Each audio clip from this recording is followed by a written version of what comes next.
What is up, guys? What's going on? Yeah, what's going on, up, man? What's up? Today, we got a special guest with us. We got the king of the streets, the U Street. At least that's where I found him. Yeah, U Street. Yeah, on U Street. He is a man of a band, and we're gonna dive into it. We got Johnny himself from Washington D.C. I don't even know where you're from, but well, I'm just gonna say it's from the DMV in the area. You can say DMV.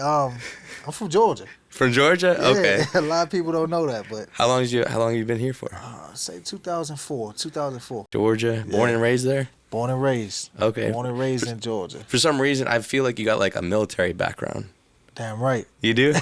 Wow, okay. Yeah, I was actually born on a military base. Wow. Yeah, my whole family military. Got you. Yeah. That's what's up. Yeah, your dad would mother. your mom was part of the my military? mother, Which branch? She's Navy. Oh, okay. Yeah, Nice. Navy Yeah. veteran.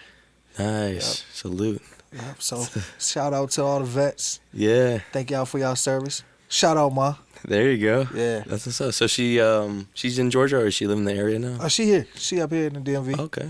Yeah. That's So what's up. we just uprooted, moved up here, 2004.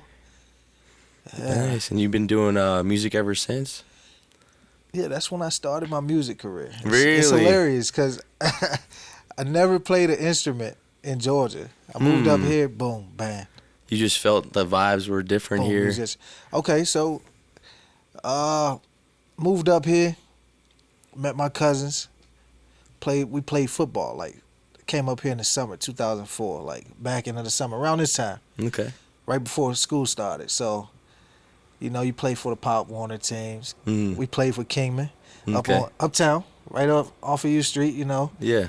14th and actually it was 14th and Kingman. So Mm. it's in an alley, Kingman Alley. So That's where you guys, your band was playing. no, this is a football team. Okay, because it's you the also said you were playing in an alley on U Street too.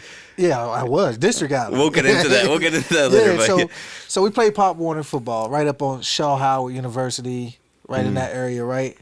And after the football season, I think we went like 13-0. Oh, wow. Undefeated. And after the season, we didn't have nothing to do. My cousin hit me up. The oldest cousin hit me up, Rondell. He was like, "Cuz, we about to start a band. You want to be in a band?" I was like, "Damn right." Okay. So they just threw me a guitar. They was like, "Hey, you want to be in a band? It's the only instrument available. A guitar, 2 strings on it." What the metal or a nylon? I'm not even sure. Really? I'm not even sure. It wasn't like a steel string or a. Yeah, it was steel string. It was like a guitar, electric guitar. Oh, okay. Only 2 strings on it. That's all you need That's all. to make a that's all power they chord. gave me. No chords, no nothing, no strap, just a guitar. Yeah. You know what I'm saying? Snag and tooth guitar, 2 strings on it. So I took it. It's like, all right. Everybody want to play drums, be cool, play drums, sing, be on the microphone. They gave me a guitar, and You just had to I figure it ran out? with it. How long did it take for you to figure out the guitar? I never figured out the guitar. Oh, really? It was never plugged in. It was never plugged in. So what happened was we got to the first show, right? We get to the first show, and the sound engineer, I have no idea who this guy was, but he was an angel. Okay. He was like, "You play guitar? You the guitar player?" I was like, "Yeah." I just walked in confident with my 2-string guitar, Yeah. no bag, no nothing, no case. So I get in the club. He like, "Man, that's your guitar?" I was like, "Yeah, that's my guitar." He's like, "What you about to do with that?" Shit, beats me. So he like, how you gonna play guitar with no bass? Like, you need a bassist. Y'all got a bass player? So like, nah. It's like, hold on. He went outside, grabbed a bass, grabbed the amp cord, brought it in, plugged it up, showed me how to tune it, showed me one song. Dun, dun, da, da, Yeah. To be real. You know that joke? No, I know the bass pattern. Okay, you know the bass line? Yeah. Yeah, famous bass line. Legendary. So that was the first thing I learned, right? He showed me that, and he showed me one other thing, how to pluck it. And boy, I ran with it. That became your instrument. Yeah, that was my instrument. So for that show, how did you guys perform? Did you just did you play the bass or So we played go-go, right? okay? It was a go-go band. So, go-go famous for this Oh yeah, and slide, yeah. right? So I'm humping. I don't know how to hump on the bass yet because Is that what it's called? Humping? Yeah, it's called humping. Okay. Well, it's called bouncing. Okay, I like that a little bit better. What, bouncing? Yeah, bouncing sounds But better it's than like humping. this kind of rhythm, you know what I'm saying? Okay. And that's what we call it. Okay. We call it bumping, humping, whatever. Okay. Yeah. But sliding, But in this area, everybody know it for the hump. All right, so you were humping the Yeah, so I'm humping the whole night. Yeah. Boom, boom, boom, boom, boom. Uh-huh. I don't know the lick of music. Yeah. Just besides what bruh taught me, right? So Well, like 15 minutes ago. yeah. Yeah. So look, I'm playing, and I start feeling this fucking pain in my fingers, blisters. Mm-hmm. I mean, they blistering. You know those water blisters that you get? Oh, yeah, and I you got a gotta few of pop them. Man, I had them all over both of my hands. Oh my gosh. Like they growing and they popping while I'm playing the bass or attempting to play the bass. And I got a couple right now on my hands right now. From a recent show? Yeah. And Wow. they don't come up unless it's a band that I'm unfamiliar with. What is it, like an ohm? It's like a curse or something? It's like a muscle memory thing. Huh. So if I play a song, my fingers used to playing this music, I won't get it. But if I'm playing like in unfamiliar territory, they'll like the blisters they'll pop up. Interesting. But yeah, that was it in a nutshell. So that's how you picked up. You went from guitar to bass from one show, and then you just became a bass player. Became a bass player. Wow. Yeah. That had more than 2 strings. Way more than 2 Yeah. strings. Yeah, had 4. Wow. I upgraded 2 whole strings. Yeah. But I didn't have a bass. I didn't own a bass. He took his bass after the show. Right. So what'd you do? I met my homeboy at school. Guy at school, random guy, Phil. His name is Phil. He played in a band. He played in a go-go band. And he's a rock guy, so he was in the rock. But they drag anybody into a go-go band. So he lived right around the corner from me in high school. And one day, he was selling a phone. We got off the bus and he was like, "Yeah, I was selling my Boost Mobile." It's my first cell phone, by the way. Okay. Boost. Yeah, Boost Mobile, good boost. Yeah. You know what I'm saying? And all I had to get it was a $20 card, put the minutes on it. I walked around the corner, knocked on the door. His mom answered. Phil's downstairs playing his music. I said, "Music?" I hear a guitar loud and shit. And she's like, "You can come in." I went in. He was like, "Yeah, this the phone." Gave him the $20. I'm in his house. I'm like, "Bro, you got all these instruments?" He's like, "Yeah." So I'm like, at this point, I'm like, wow, it's a whole studio jackpot. down here. Yeah. And he's like, "Man, you play?" I was like, "Nah, I do play, actually. I play bass." He was like, "Oh, I'm selling that one. 4-string bass guitar, red." He's like, "I'm selling it." I said, "How much?" He said, "Actually, just take it." I paid $20 for the phone. I walked out with a phone and a bass guitar for $20. Wow. Yeah, and that was That's my the first hustle. bass. Yeah. That's why I need That to was get a blessing. outside more. Yeah, you gotta go outside. Yeah. People you'd be surprised. Like just like little interactions. yeah. Yeah. It could all lead to something like that. It can all lead to something. Getting a free bass guitar. Yeah, free bass guitar, and boy, that bass I put in work with that bass. Yeah. So how did you guys get shows back then? Okay, so there was this. It's funny. You got to know somebody. You got to know somebody. This guy named Walk Jam, right? Walk Jam was very known back in the 80s and 90s, and then he resurged with another band. He promotes shows. So Walk Jam was he knew a lot of the youth. And my cousin had a relationship with him. He got us on his shows. He was keeping up with us. And big brother, older cousins and stuff. So we would like network like that. But there was also a show called the CFE. It's a venue called the CFE. Okay. And then they would do like bands 20 for 20. 20 bands for $20. Wow. So you pay $20, you get to see 20 bands. That's a Right? steal. Yeah, that's a steal. $1 per band. That's a steal. Except for it was still on the wrong end. Like Oh, they 'cause were you guys stealing weren't from getting the paid? musicians. Oh. We were paying to play. Oh man. Yeah. What? So you had to pay to get. It was like a showcase, and then you might get 10 minutes to play, and then for real 7 minutes. Sheesh. Yeah. That is a steal. A lot of venues are doing stuff like that, and even in U Street. Pay they're to doing play. that. Yeah. Pay to play. So that's where I came from, paying to play, and I get paid to play. So They went you full know, circle. tables Completely. turn. That's what's up. So when you guys got your first show, well, first paid show, what was that like? Was that a pretty big venue? My first paid show.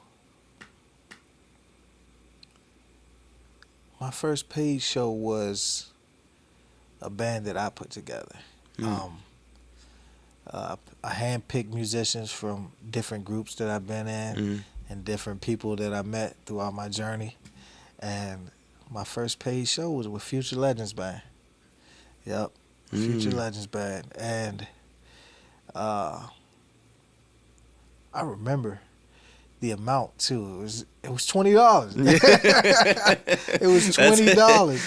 But I remember, you know what I'm saying? Yeah. You get a little bit of dough, you like, oh, this how it feels. Yeah, you could buy like 20 pieces of gum. Yeah, back then, you could buy like 20 pieces of gum. Maybe a bag of chips, jawbreaker. Yeah. a couple of ice cream, a scoop of ice cream or something, Cold Stone. But yeah, I remember. And then it just elevated from there. Do you ever eat those? This is so off topic. Do you ever eat those when the ice cream man would come by and then he would have like a SpongeBob ice cream? Oh, with the sponge, eyes? with the eyes, the bubblegum eyes. Yeah, that was. Yeah, so I was a Spider-Man guy. Oh, okay. Yeah, I was a Spider-Man guy. So I get the Spider-Man or I get the snow cone. You know what I'm saying? Oh, the bubblegum at the bottom. Bubblegum at the bottom. You know what I'm talking about? No, I don't know. The bubblegum at the bottom. Yeah, it's like a ice. It's like a snow cone. Bubblegum was It's like shaved ice. Mhm. It's got 3 colors or something. Red, Oh, blue, okay. green. You know what I'm talking about? Yeah, they had that in Bethesda actually. Yeah. He's probably making bank on all the kids. Or I get the cotton candy. Cotton candy. Yeah, Yeah, easy that's a good one. But okay, yeah. So you got $20 show. Because I remember my first show was at Light City, and we had. Do you know Light City Festival? I don't. It's a festival in Baltimore. Okay. Baltimore. That they Charm actually, City. that was my first paid show, but the first show I ever did was Hard Rock Cafe. Hard Rock Cafe Yeah, in the city? Or in Baltimore? Okay. Yeah. Good vibes. And it Hard was Rock. it was like a competition where all these bands would come and it'd be like a battle of the bands. Okay. And we were so nervous. But we had 3 songs, and we had to pick our top 3 songs. And we didn't play any instruments, so it was just a mic. I was like the MC, and then I had a singer. And so I can't sing, so I'm just like doing background vocals, trying to hype up the crowd because it's just about us. Good hype, man. Yeah, it's about activity. just as much noise as you can make. That's how good the vibe just increases. Oh, you yeah, can get yeah, like, yeah. come on, So come it's on, that type of everybody, vibe. put your hands up, Yeah. like get the energy going because everyone back else. Back then, you didn't have to you didn't have to have talent. You just had to have energy. Yeah, I mean energy. You know? Okay, the talent did help though. Like, Yeah. so I made the music though. So I Okay. produced the music. Yeah, you produce. Yeah, That's what, you were telling me that. And so we had the music being played in the background. We had our first song, "Prisoners of Love," and it was this Prisoners of Love. kind of dance hall vibe. Woo. And I remember when we first turned it on, and the song came on, and it was crazy because we had this big birthday party of like 20 people. Okay. And the song went doom doom doom doom doom doom Okay. doom doom, and then it went right into it, and then all of a sudden all the girls just like like Yeah, getting you crazy. can We're feel like, dude, this is The happening in bass real line. time. Dun, dun, Yeah. dun, dun, dun, dun, dun, dun, dun, Yeah, and then dun, dun, dun, dun, Yeah, like it was, and we're like, whoa, like this is a dream Yeah. come true. Like just that feeling of just seeing people dance and rock with your music, like it was a game changer. Because then we ended up actually winning the battle of the bands, even though we didn't have any instruments, but we ended up winning. Y'all won. And That's all that matters. so we got this show, Light City Festival at the Light City Festival. And Okay. They we had to buy, like, we bought some smoke. We try to do, like, we were thinking about, like, themes and how to do, like, cool intros to, like, because you don't just want to start the show. You want it to be like an event. Like, yeah. So we were like, all right, we're gonna dress up. We're gonna have these cute, sexy girls wearing What's up, bro? Yeah, we got Katniss just saying hello. Cop costumes, and then we're gonna be wearing like prisoners because we're gonna do prisoners of love, and so we're gonna get dragged on there with like a bag over our head, and then they're gonna take us to the front of the stage. Song starts going on, and then they pull it open, and we just start singing. That's creative. Yes. That's creative. So you like my cologne? Yes, she does. You like my cologne? Yes, boo? she does. Yeah. I think she does. But she loves it. Yeah, that Dior get them every time. Yeah. But yeah, I mean, it was one of those things because I feel like performing, you want to like make a statement with your performance. Damn right. It shouldn't just be like you playing and then they're like, all right, who's the next band? It's like, no, you came to show up. Yeah, you want to make a statement. You want to come on that stage and own it. Yeah, exactly. You know, and I got that same confidence every time I walk on a stage. I try to walk on it like this is my stage. Oh yeah, because it's your time. It's like Yeah. all eyes on you. What are you gonna do with that? Yeah, nobody sees the stuff that goes behind it though. The Mhm. work that you put in, like when you're at home shedding and sweating, depressed, going through just playing it, you know what I'm saying? Playing the same songs over and over. Trying to get it right. Yeah, nobody knows that the work that, you know. So what is it when you doing a show, like what's the work that goes into getting ready for that show? So prepping for a show, I'm thinking like the day, the time, the feel, the energy. You know, the day of the show. Well, before the show, you know, I like to hear the music in my head. It's a cerebral thing for me, you know what I'm saying? I like to warm it up, practice whatever my scales, get all the keys for the songs. I got to do better on that, but like better preparation in this industry, in that industry, the better you prep, the better. Oh, yeah. You know, because you never know. You want to prepare for any opportunity that comes after that. And you never know who's going to be in the room, who's going to be seeing you perform. So when you perform, you always want to be like on point. Top notch. Yeah. Yeah. So did you guys ever come up with any sort of skit or like anything that would just be like theatrical? Like how did you guys kind of do the embellishments of the performance? Okay, so we more like dancing, doing things in sync, like real syncopated rhythms, dressing alike. You know, like you said, that's cool. The uniform, everybody in uniform, costume, whatever. Not too much theatrics though, like acting out anything, but that would have been dope. Now that I think about it, you know. I feel like that's what's kind of missing is that like feeling. The band and show. It's not just a band; it's a band and show. Yeah, like exactly. some Beyonce type shit. You know what I'm saying? Literally, you guys are coming out. People are gonna see that band. Yeah. You know, it's like whoa. Yeah. So you get an eargasm and your eyes, you know, eye candy. Exactly, You know, and you could even throw candy at the crowd. Yeah. Oh, we did things like that before. Oh, okay. Now that you say that, I've done things like that before. Like, hey, we got a song called Victoria's Secret. You know, we gonna stop the song. You know, bring out gift cards, bags of Victoria's Secret bags, little candy. If we got a song called Lollipop, at the door, everybody get a lollipop. You know, Mardi Gras themes. You know, so we did do things like that. See, actually, now that I think about it. Yeah, that's smart because that's how I feel like you can separate yourself as a band because nowadays it is pretty competitive. On Mother's Day we'd do like roses or something, you know. Things like that. Yeah. So you guys done a lot of shows. Yeah. Oh man, it doesn't stop. Really? How many shows do you think you've done in my life? Yeah.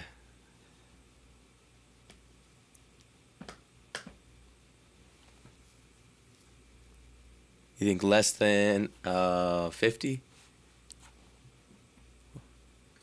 50 a month. 50 a month? Really? 50 shows a month? Hey, if I'm lying, I'm flying. Last summer, it slowed down a little bit this summer. I guess because of recession or whatever we're going through. Yeah, I've been feeling that. Last summer, it was like that. Listen, it was driving me to drink. Oh, really? And I'm playing, but Okay. yeah, it was crazy nonstop. I mean, and right before COVID, it was crazy. Right before COVID, I think my band, mind you, I play in several bands, several groups. You know, and they're not all the same genre either. So, you know, I do a little church, I do a little R&B, might do a little pop. Okay. I like rock, so and go-go, of course.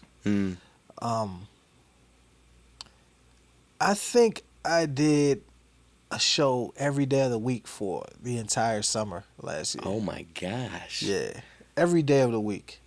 Wow. And sometimes twice on Fridays. Sometimes twice, most of the time twice on Thursdays, twice on Fridays, twice on Saturdays, or 3 times on Saturdays. So what's like a pet peeve of yours when you're on stage? Is it either with the do you get along with all your musicians that you play with?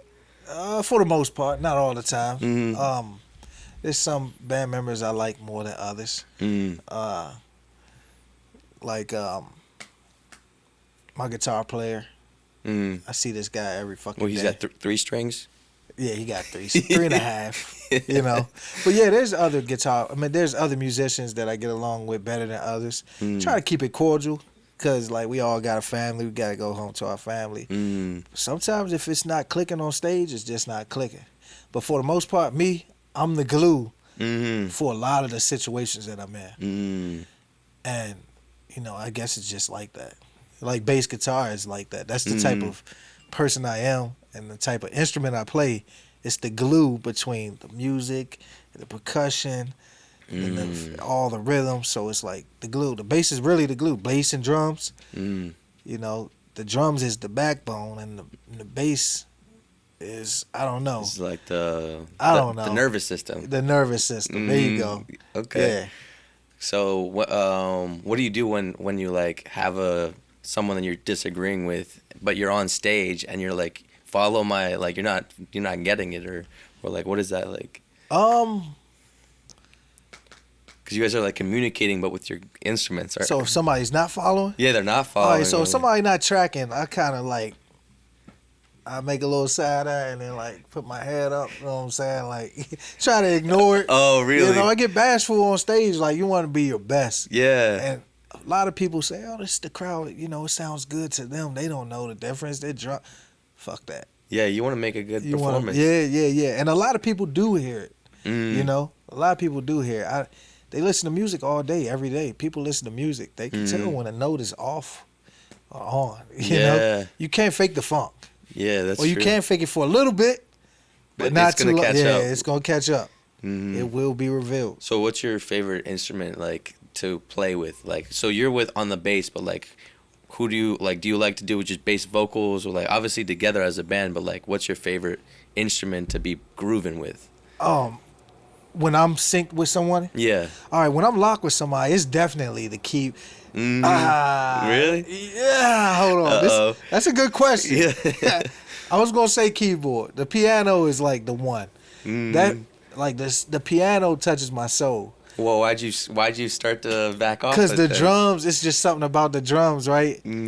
Like I enjoy both, like combination. You know what I'm saying? Okay. Combination. Yeah. But I think the piano more. I lean a little bit more towards the piano than the drums. Depending on who playing guitar, I like guitar too. If it's tasteful guitar. Yeah. So you when you do a show, you do ever have like stage fright or anything like that? Stage fright. A little bit. Like every single time? Not every single time. Not every single time. What gives you that stage fright? Well, when's the last time you had stage fright? The last time I had stage fright, maybe 2 weeks ago with Future Band. Future Band DC. Why? What was it, just like a bad ting in the crowd or something? Nah,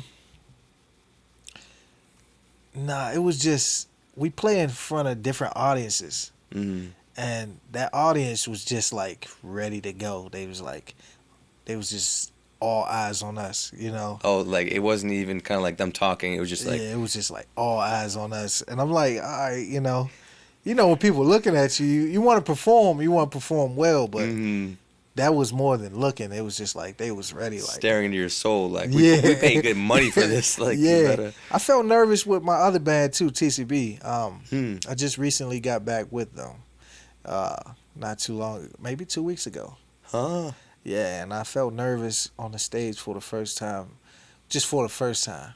Is it because you guys didn't really practice that much, or is it that? Oh it's yeah, like- that band does not practice. Oh really? The band does not practice. I don't know the last time TCB practiced. Wow. Yeah. So you guys are just figuring it out on the fly. Yeah, but it's pretty much like, yeah, it's feel. That band is definitely feel. Like, you know what you're doing. We all to a certain level. Hmm. You know, you have to be at that certain level. Once you're at that level, it's all feel from there. Hmm. So I'm giving the crowd what I would want to hear. Hmm. You know, and that's what everybody else on the stage does. But I felt nervous. It was my first time back in a while, and a lot of people were looking at me like I walked in the club, and like I got like 50 hugs and 50 daps, and oh, you back? Oh, welcome back. Yeah. And I'm like, oh, wait a minute. Yeah. I'm not back yet. Give me Yeah. some time. Give me Yeah. a couple. Give me a couple weeks. Yeah. But it was just like all eyes on me. Hmm. And they missed me, and I performed well. And when the show was over, they was like, "That's what we need right there. Yeah. That's what we was missing." You know what I'm saying? I'm like, Mhm. everybody embracing me, giving me hugs and shit. That's what's up. Yeah, but you know, Yeah. that's what come with it. Yeah. So like, would you perform well under pressure? Under pressure, I do perform well. I Mm. perform better under pressure, Mm. actually. Yeah, I Especially, noticed that. Yeah. Like, I'm kind of the same way. It just kind of like when it's time to put it all out there. It's like it's only make or break, and I'm always Yeah. gonna try to make it. Yeah, under pressure. Especially if it's something you're passionate about, like music. It's like this is what it like goes through your veins. Like it's like what you breathe. So Right, like why right, aren't you right, gonna right. just like this is the time to shine and put it all out there. Yeah. It's like even if you mess up, it's just like no, I'm turning it into a different scale. Like hey, different scale. Like, Different try- scale. Let's Yeah. run something else. Yeah. You know, and I got that confidence, right? Where even if I don't know what I'm playing, Mm. I'm gonna make it sound like I know what Oh I'm really? playing. Is that happening a lot? Yeah, I got a different drag, you know what I'm saying? Uh-huh. I'm just dragging. I'm like, yeah. I got that confidence, man. What's a drag? What's a drag? Yeah, Where you from? from Latvia. But Loudon? Latvia, it's a European country. Who? Yeah, it's like next to Estonia. Where? It's near Lithuania. Where that is? Okay, it's next, All right, so- it's next to England. You know where England is? I know where No, England it's near is. Poland. Poland is Poland. yeah. You know Okay. Poland, Yeah. Germany, Poland, Germany. getting closer. What is that? Denmark? Denmark, we're getting closer with Denmark. All right, so Finland, it's in between. Yeah, okay. So right I in know a little between bit. there. You know, Yeah. I know a little bit something. Okay. But what country is it? It's called Latvia.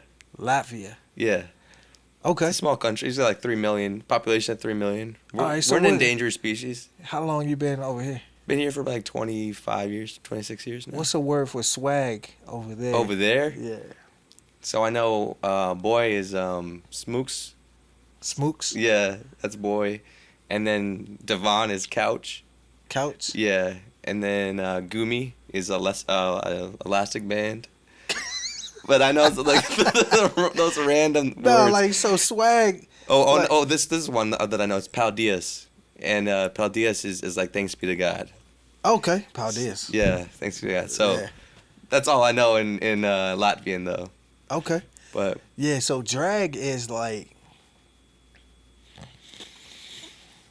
swag, like you know, just that sauce. You know, your best that you can be. You feel me? Drag. Yeah, like when you in the gym and you doing them curls. You know what I'm saying?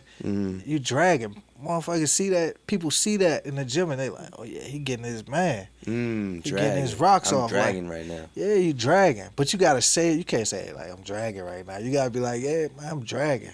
I'm You feel dragging. me? So Yeah. it's a thing that you say to people that you're doing, or is it people say it that you're dragging, or do you? It just depends. Sometimes you can say it. Yeah, and sometimes you don't even have to say it. Yeah, because I feel like saying you're swaggy is less swaggy than actually just being swaggy. I think it's a little bit like a notch under cocky, Okay. being cocky. But it's okay to pat yourself on the back. You know what I'm saying? That's true. It's okay to pat yourself on the back. I'm learning that. Mhm. And not be cocky, but like just a little bit under cocky. You know what I'm saying? Mm. But I feel like in order to be cocky, you should have something to back it up. You got to have something to back it up. You can't just like have an artificial cockiness and like think that you're just better than people That's facts. when you don't have actually like Yeah, the you gotta ability. yeah. Because that rubs me the wrong way. When it's like, I mean, I just try not to be cocky in general, and Right. I've had such cocky tendencies in the past. Right. Especially right. with like sports, when you're on a team and you're like the best person on the team. It's like, no, I'm not gonna pass you the ball. You're gonna lose the ball. Yeah. And it's like, damn, actually, that wasn't the right way to speak to someone. Like, that's not how you be a good team member. Well, honestly, if you're the best person on your team, you need another team. That's true too. Yeah. But I would score all the goals. We would win all the championships. Okay. But like, that was the thing is that I didn't learn how to be a team player. I just learned how to be a me player. Yeah. And it wasn't the best vibe. And I learned that I was alienating people, and then I had to figure out how to, like, you just find your own.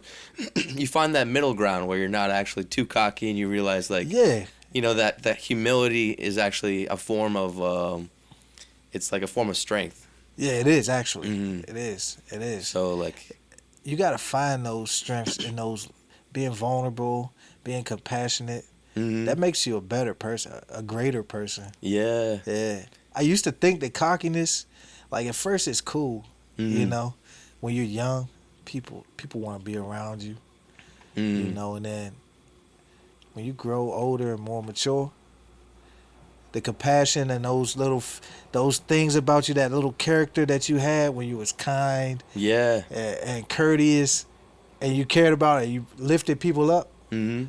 That's what make people want to stay around you. Yeah. You know what I'm saying? It is. So that shit is crazy how, like, when you get older and you start getting wiser, you be like, damn.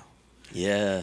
Yeah. See, I was like super awkward when I was in high school. Okay. I was like a band geek, very antisocial, but I had this athletic side, so I was just like very outspoken with my athleticism. Okay. But I was just extremely shy. I hated being in public, like just being in front of like girls. Like, I didn't understand how people could stand in groups for long periods of time. It's like, what are people talking about?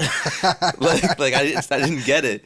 So I would write down conversations on my hand, or I'd make notes, or like, Okay. I was just like that kind of awkward, to the point where I needed to like understand a system and how to communicate with So people. socially, you just didn't have it. I didn't understand it. It's just like I didn't get that emotional backing when I was young. That like, Okay. when someone asks you how you're feeling, like there's a response for it, and Yeah. people care about that. So it's like Yeah. everything was logical to It was me. kind of robotic a little bit. I was like, super robotic. And Yeah. I was also on Adderall, and I was like kind of zombified, and As a youth? yeah. Like high school, I have middle school? ADHD, but yeah, like in Okay. high school, like my parents put me on Oh, medication. medication. Yeah. and How does that affect you now? I haven't been on it since high school. Okay. I was like, this is not it. Like, That's not it. It's hard to like resist the medication, because it's like when you're on it, not to say I'm addicted, but it's like once you're on the medication, it's like hard to have a personality. So it's like, it's hard to fight what the medication does. Right. And I just realized that I needed to learn how to make complete sentences without medication. Okay, Because so the medication like kind of keeps you like chilled out, mellow.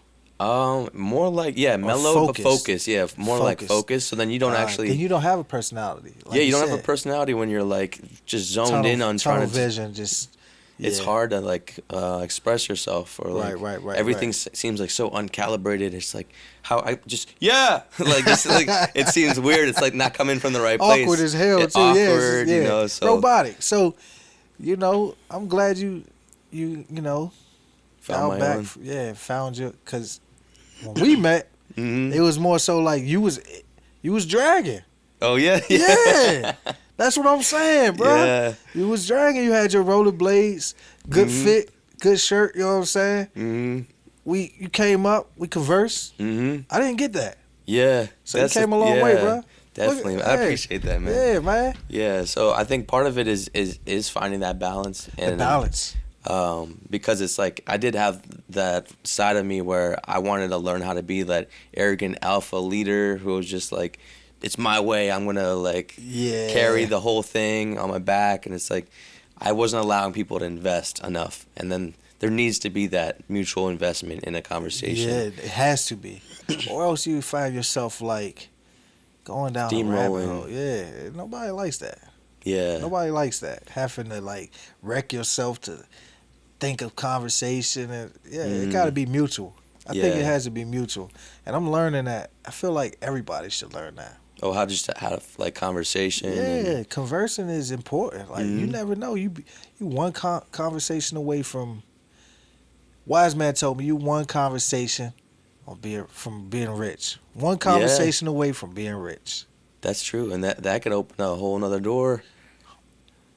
Endless another doors. Opportunity and endless opportunities. Yeah. You never know who you're talking to. That's true. You get on an elevator, speak. You know, you hold the door for people. You never know. Mm-hmm. I'm at gymnastics practice with my daughter. Mm-hmm. I'm talking to the owner of a museum. You know what I'm saying? Wow. I didn't know who I was talking to. Yeah. You know? But he offered me a position. You know what I'm saying? You collaborate with a lot of artists like on galleries? Because that'd be an interesting mix. I have not. Because I feel like you have like if you have pieces of artwork and then you have the hors d'oeuvres and the food and then you have the vibes and then you have music, that's like coming in all together. I might have to do something like that. Yeah. I know I have an artist, a friend that's an artist, actually a brother. Easy. He's a dope artist. I have a couple friends. Venus, she does some kind of rope for plants. It's pretty dope. She ties rope on plants? Yeah, like rope to hold plants, like plant holders. Okay. But it's like rope, like some real Pier 21. What is that, Pier 21? Oh, yeah. You know that I know. store? Pier 1 or something? Is it Pier 1? Yeah. It's something. Yeah. It's like she does some good stuff like that. So shout out Venus. Okay. Shout out Easy. Yeah, shout out. They good artful people, you know? And I'm an artful person, so I might have to put that together. But just like a gallery showcase with good vibes, hors d'oeuvres coming out. Get a good chef or two to make some good hors d'oeuvres. Do you know some chefs or do you cook? Yeah, I know some chefs. I do cook. I don't have time to cook.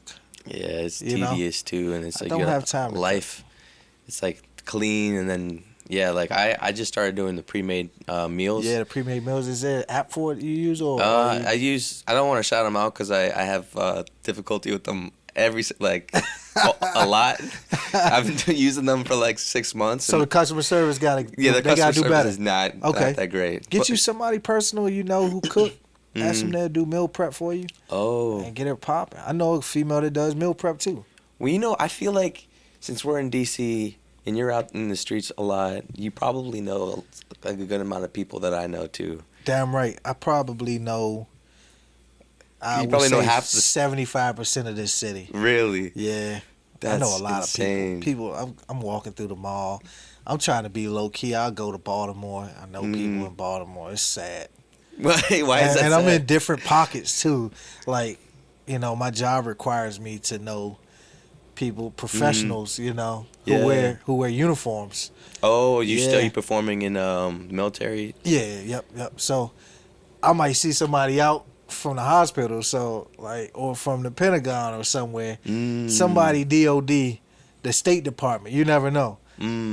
So I know a lot of people. It's crazy. Yeah. I know a lot of people, and they do a lot of things.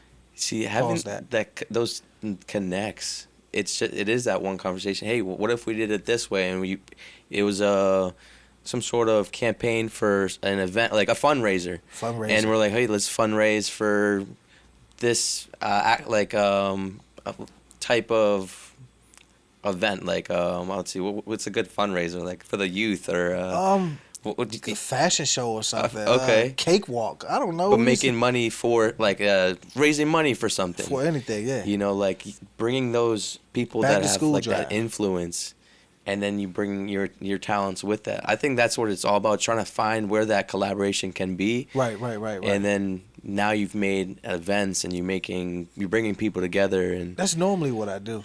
That's my gift. That's my God-given gift. What make cake? Collaborations. Oh, Yeah, collaborations.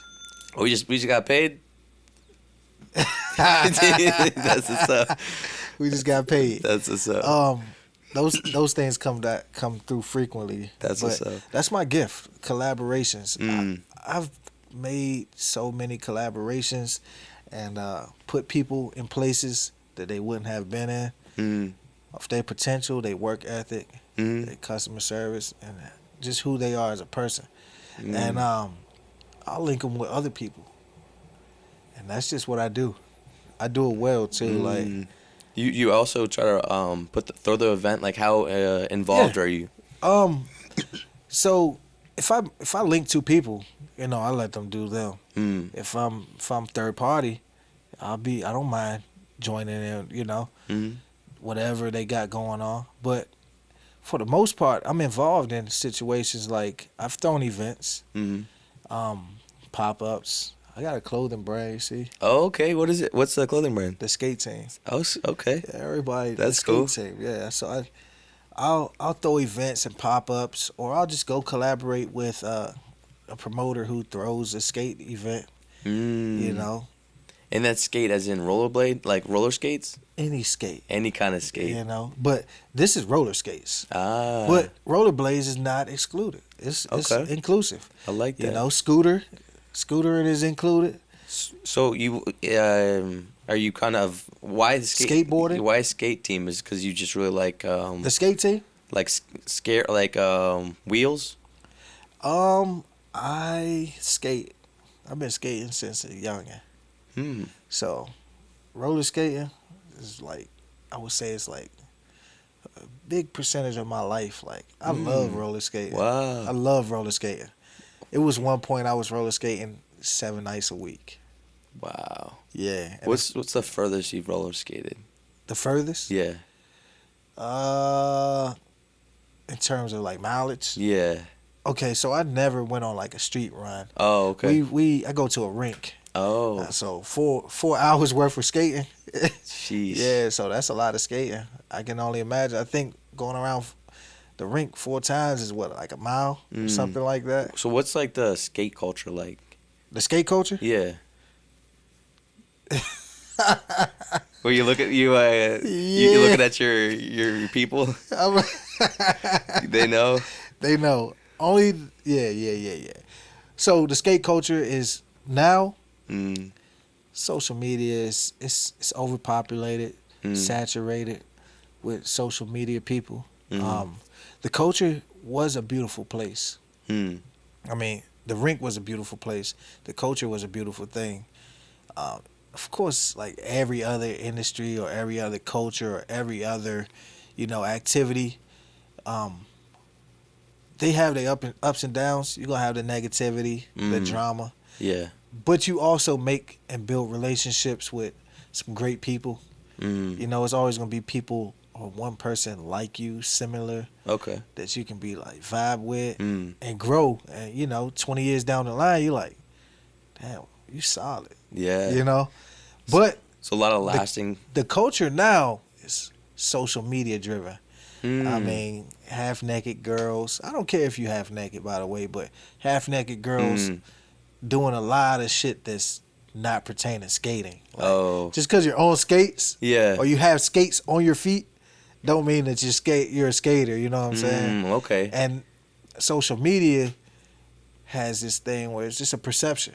You don't have to skate. You selling a perception of you being a skater. So it's like a real skater then, if it's not just someone who's doing it online. Well, a real skater is someone who goes in, puts the work in, grinds. Well, I'm not going to define a real skater. Okay, yeah. I'm not going to define a real skater. All right, that's fair. I'm retracting that. Yeah, That's fair. Okay, y'all got me. You got me. So those booty skaters are still skaters. Yeah, they still skaters. Okay, good. Welcome. Yeah, all right. We walk in with open arms. Come in. Open arms. Yeah. You feel me? But to me, personally, those people that go in not just keep their head down, but so be social. You can keep your head down too, but skating to progress, get better, you know, not be in competition. You know, people competitive by nature. Yeah. I'm competitive by nature, but I'm not competing with nobody. When I go skating, I'm not in no competition. It's literally for me, stress reliever. You know, my own zone. You got a lot of floor. When you on the wood, it's a lot of floor out there. You in your own zone. I don't know what people went through their day, how it was work. Did they lose a friend, a family member? Are they going through a breakup? You know, maybe they just want to get their rocks off, exercise, anything. Yeah. Those people, it don't go unnoticed. Y'all holding y'all composure, you know, doing something that you love. It's a stress reliever. You got your music. Yeah. You might have bills piled up, but when you're on that floor, the only thing you're thinking about is not falling. Oh, okay. You know? Yeah. So your mind is completely off all the bullshit. Wow. So it helps you get into that flow state. Skating has got me through a lot. Okay. You would not believe it. Like, yeah. And other people too. Like, I see it. I hear stories. I got friends in the rink. I got friends who don't even skate anymore because the drama inside of the rink. But is there a lot of drama? It's like seeing the same people. Yeah, it's like a cult. And, you know, if you're not with the shit, then you look at it as like, yeah, you're excluded. You look like people look at you like, man, you're nobody, and they want to like pick up on you and gang up on you. Oh, and really? Stuff. Yeah, so it's vicious. So it's vicious. What makes it so cutthroat? Like, well, what can you do that just makes you like an outlier? Is it just like you just did a trick that no one liked, or? Nah, it's. I don't even think it's about the skating anymore. It's about what can you do for people? Or how can someone use you or abuse you?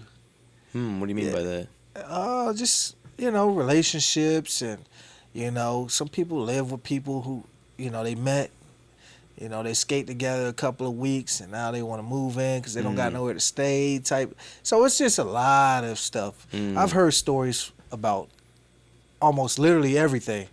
Everything you could go through, you know. Being pregnant, all the drama. You would thought it was a reality TV show. Yeah. But, you know, I'm not going to put skating down. It's a great place to be. It's a great thing to do. And it's what you make it. Right. Just don't try not to let a lot of the negativity, you know, penetrate who you are, what you are. You feel me? Cause I look at that like certain activities and people that it attracts.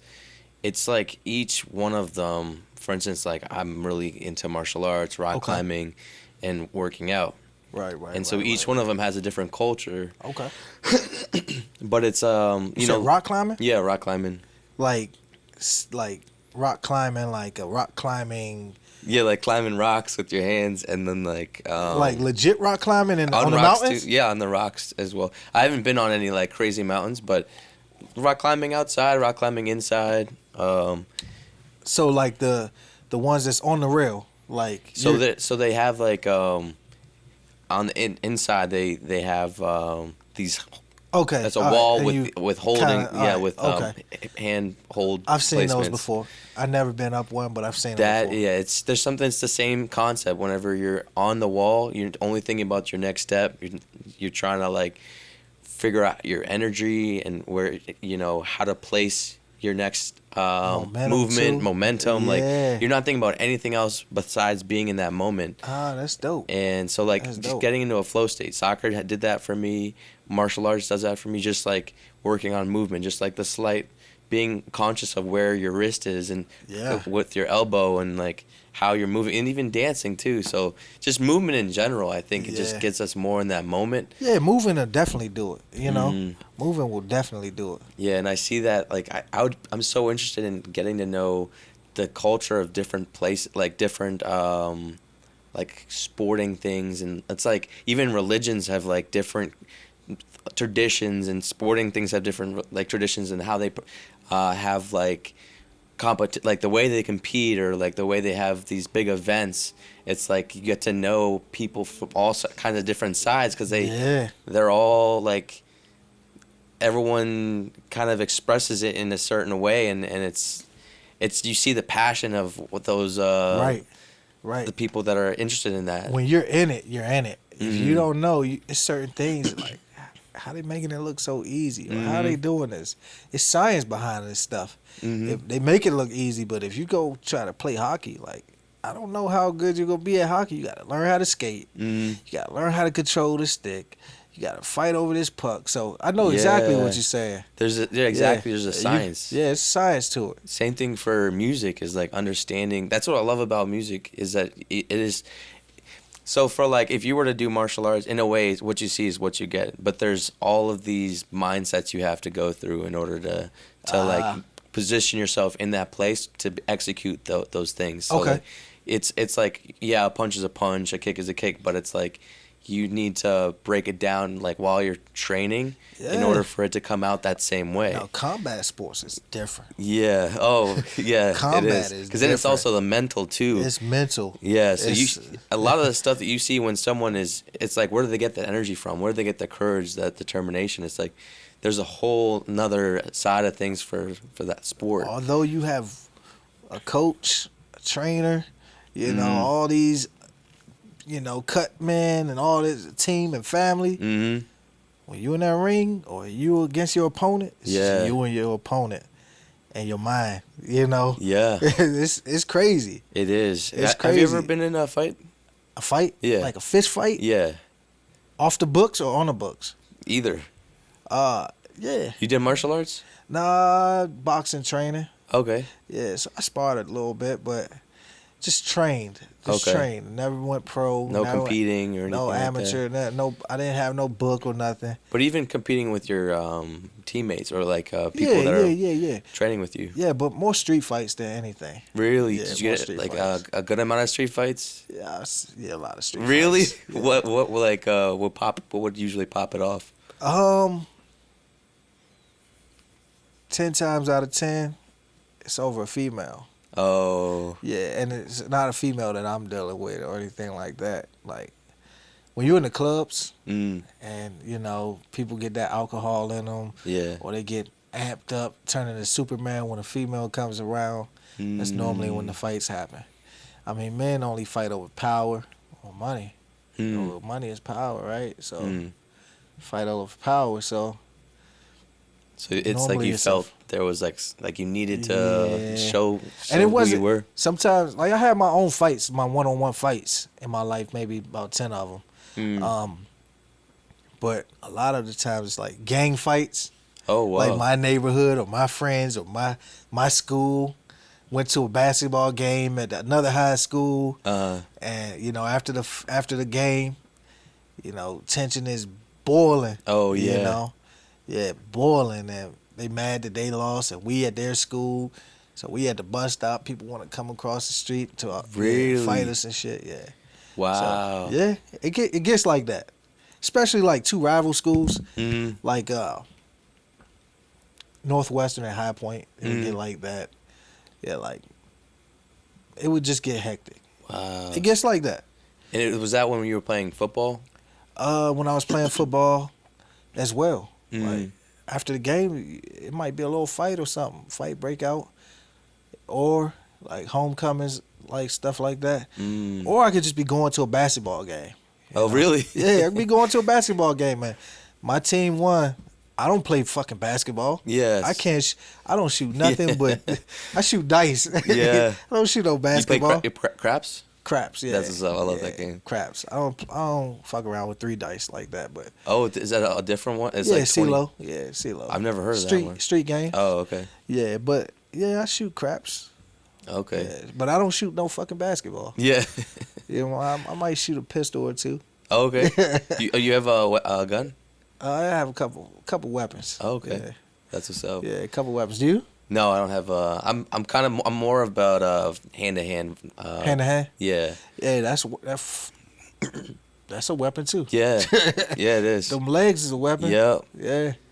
Yeah. So But for me, like, I think I've mentioned this before, but like being able to restrain from fighting is like a way of.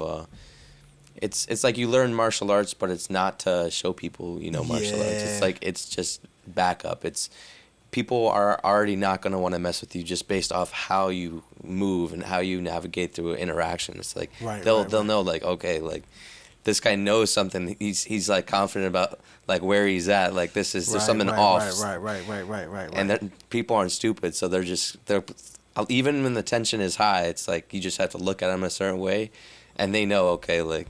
Now look, I don't sleep on nobody. Mm-hmm. I don't put nothing past no one.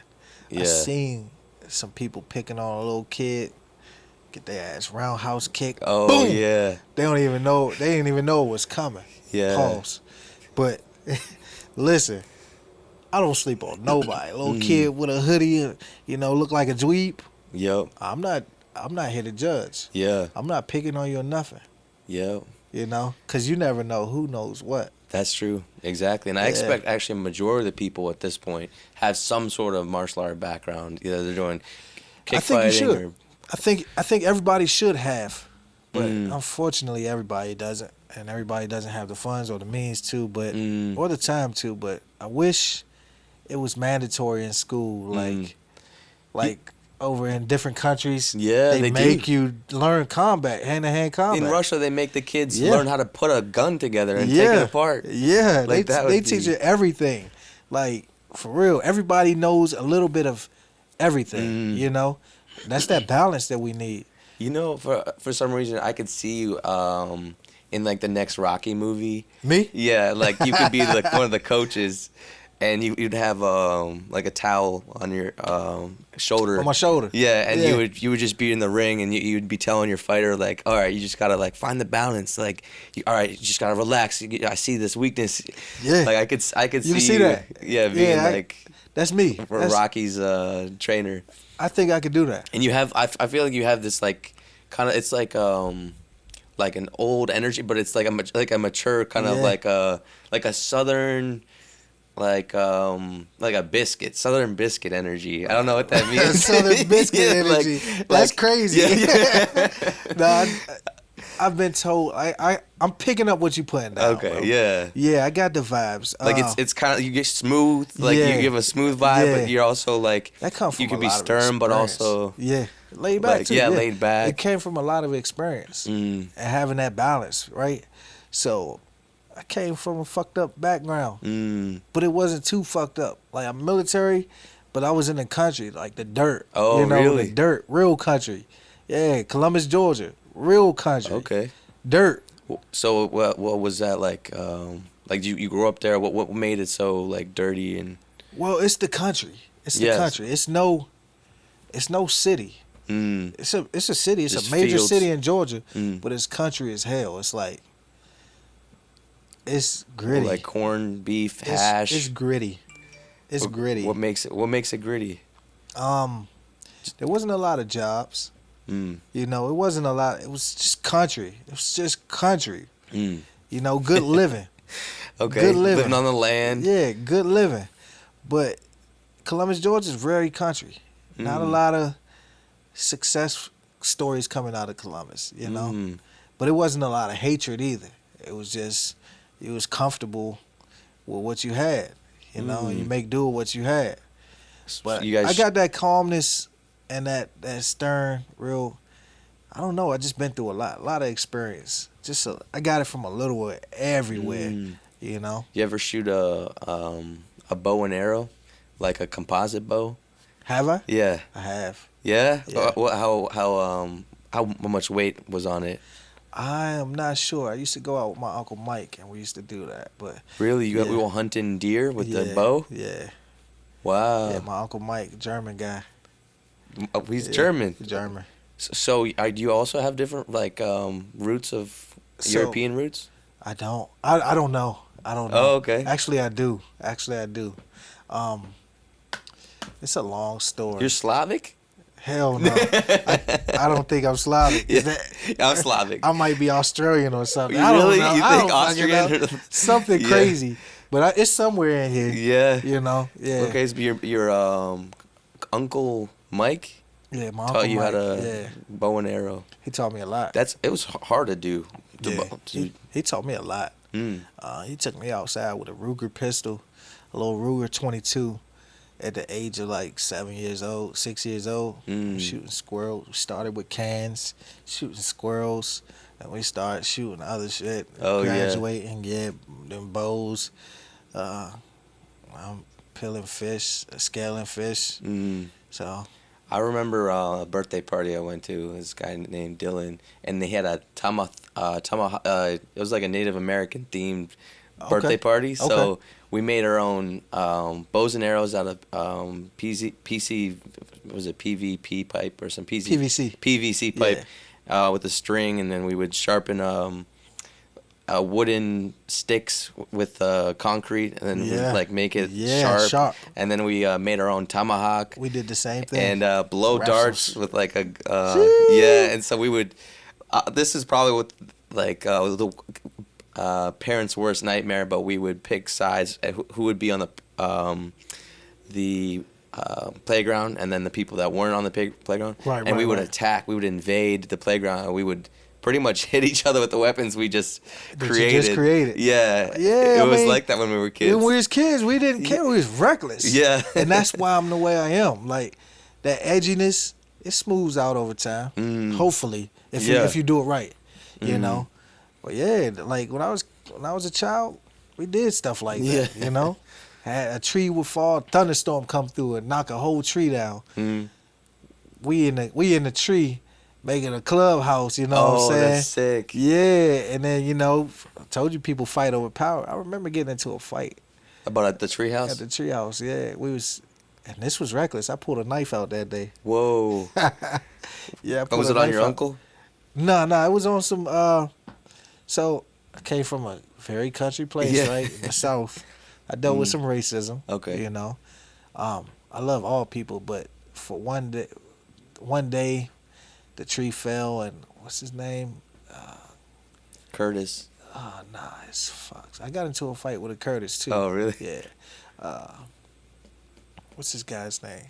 Jamie. Oh, I literally was about to say Jamie. Wow. Yeah, Jamie. And he had a little brother named Stephen Fox. You got to do the full name on that one. Yeah, Stephen Fox. Stephen Fox was in my class. Jamie it's funny, his name is James. Okay, yeah. Fox. But Jamie Fox. Oh, wow. It was Jamie Fox. Yeah, so it's funny, but that was the older brother. I went to school with Stephen Fox. I was in class with Stephen Fox. The tree fell. We in the tree house. We make a tree house, alpha male type of thing, type of energy. We get into it. We fighting over power. It's my tree house. It's my tree house. Get off my tree. We get into an altercation, a real fist fight. I get the best of him. His family jumped me. Oh, wow. My cousin was there. Marcus, my cousin. Blood cousin, right? First cousin. Favorite cousin. I'm thinking we together every day playing Nintendo 64, doing all the little stuff together, swimming. That's his uncle Mike. Oh, okay. Yeah, he's half German and half black. So, and I was there every day, so that's why I call him Uncle Mike. It's my uncle too. Yeah. So he was there. I got into a fight. I got the best of Steven. His family jumps in. So as his family jumping in, I'm looking around like, where the fuck is my cousin at? It's just he does not jump in. He gets the fuck. Yeah. He ran. Kicked it. I didn't see him nowhere in sight. I got so heated. I pulled my knife out. I was a Cub Scout, so I pulled my knife out.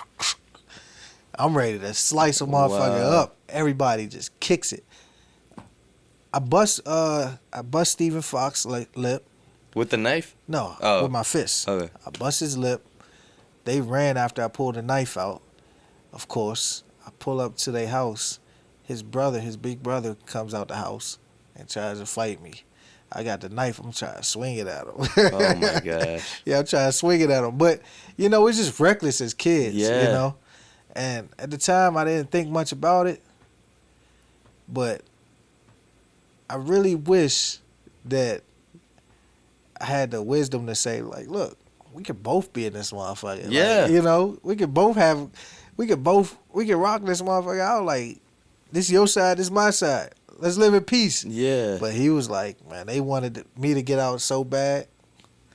Wow. Yeah. Oh, that was it. Sheesh. But we was country. That's what we did. We was outside. Mm. You know, might go to the river, try to get in the river. Dangerous as hell. Oh wait, the current was crazy. Damn right. Chattahoochee River, Columbus, Georgia. Run right through it. Wow. So, did you guys almost like Gators drown and in all that? that. Oh, gators too. Yeah.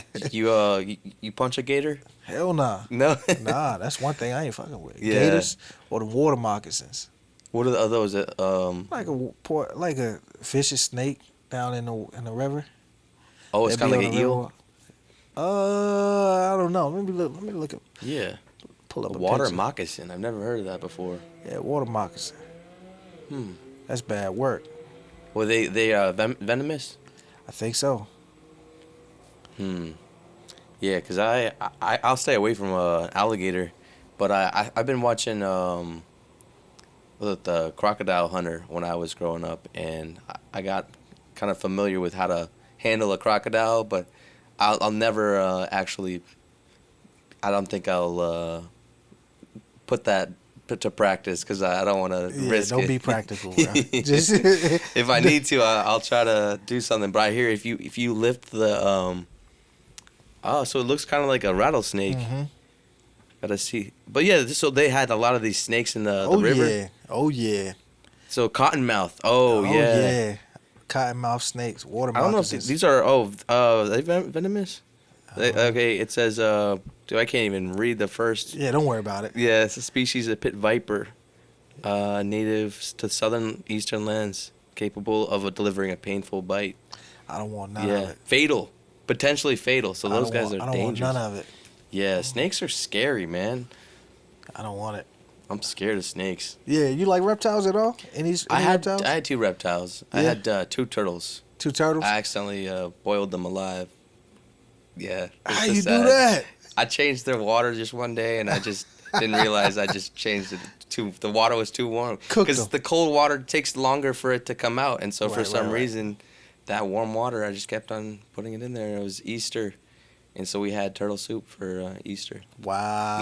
No, we didn't eat them. No, we didn't eat them, but it was I like traumatic. turtles. I had Yeah, turtles. like I had turtles.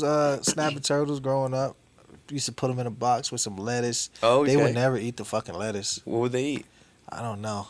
I don't think they ate anything. What? Yeah, they How would long die. did you have them for? They would die after like 2 weeks or something. Oh a week or two. no! And then, or I would just set them free. I saw Okay. set them free. But turtles were easy to Yeah. catch, you know. That was I love turtles. Like, I don't know. Snapping turtle. You know that? No, what's that? Is that a song? Yeah, it's a meme. My lord, it's a snapping turtle. You never heard that? No, never heard of it. Okay. I know the that one long nose. Let me do it for you. You ever seen that one? I love that.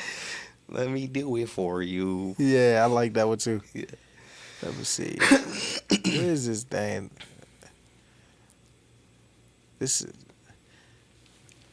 My lord, a snapping turtle. Turtle. My Turtle. lord, Turtle. a snapping turtle. so this is a hat that I made. Oh, sick. Did you? Oh, you do embroidery?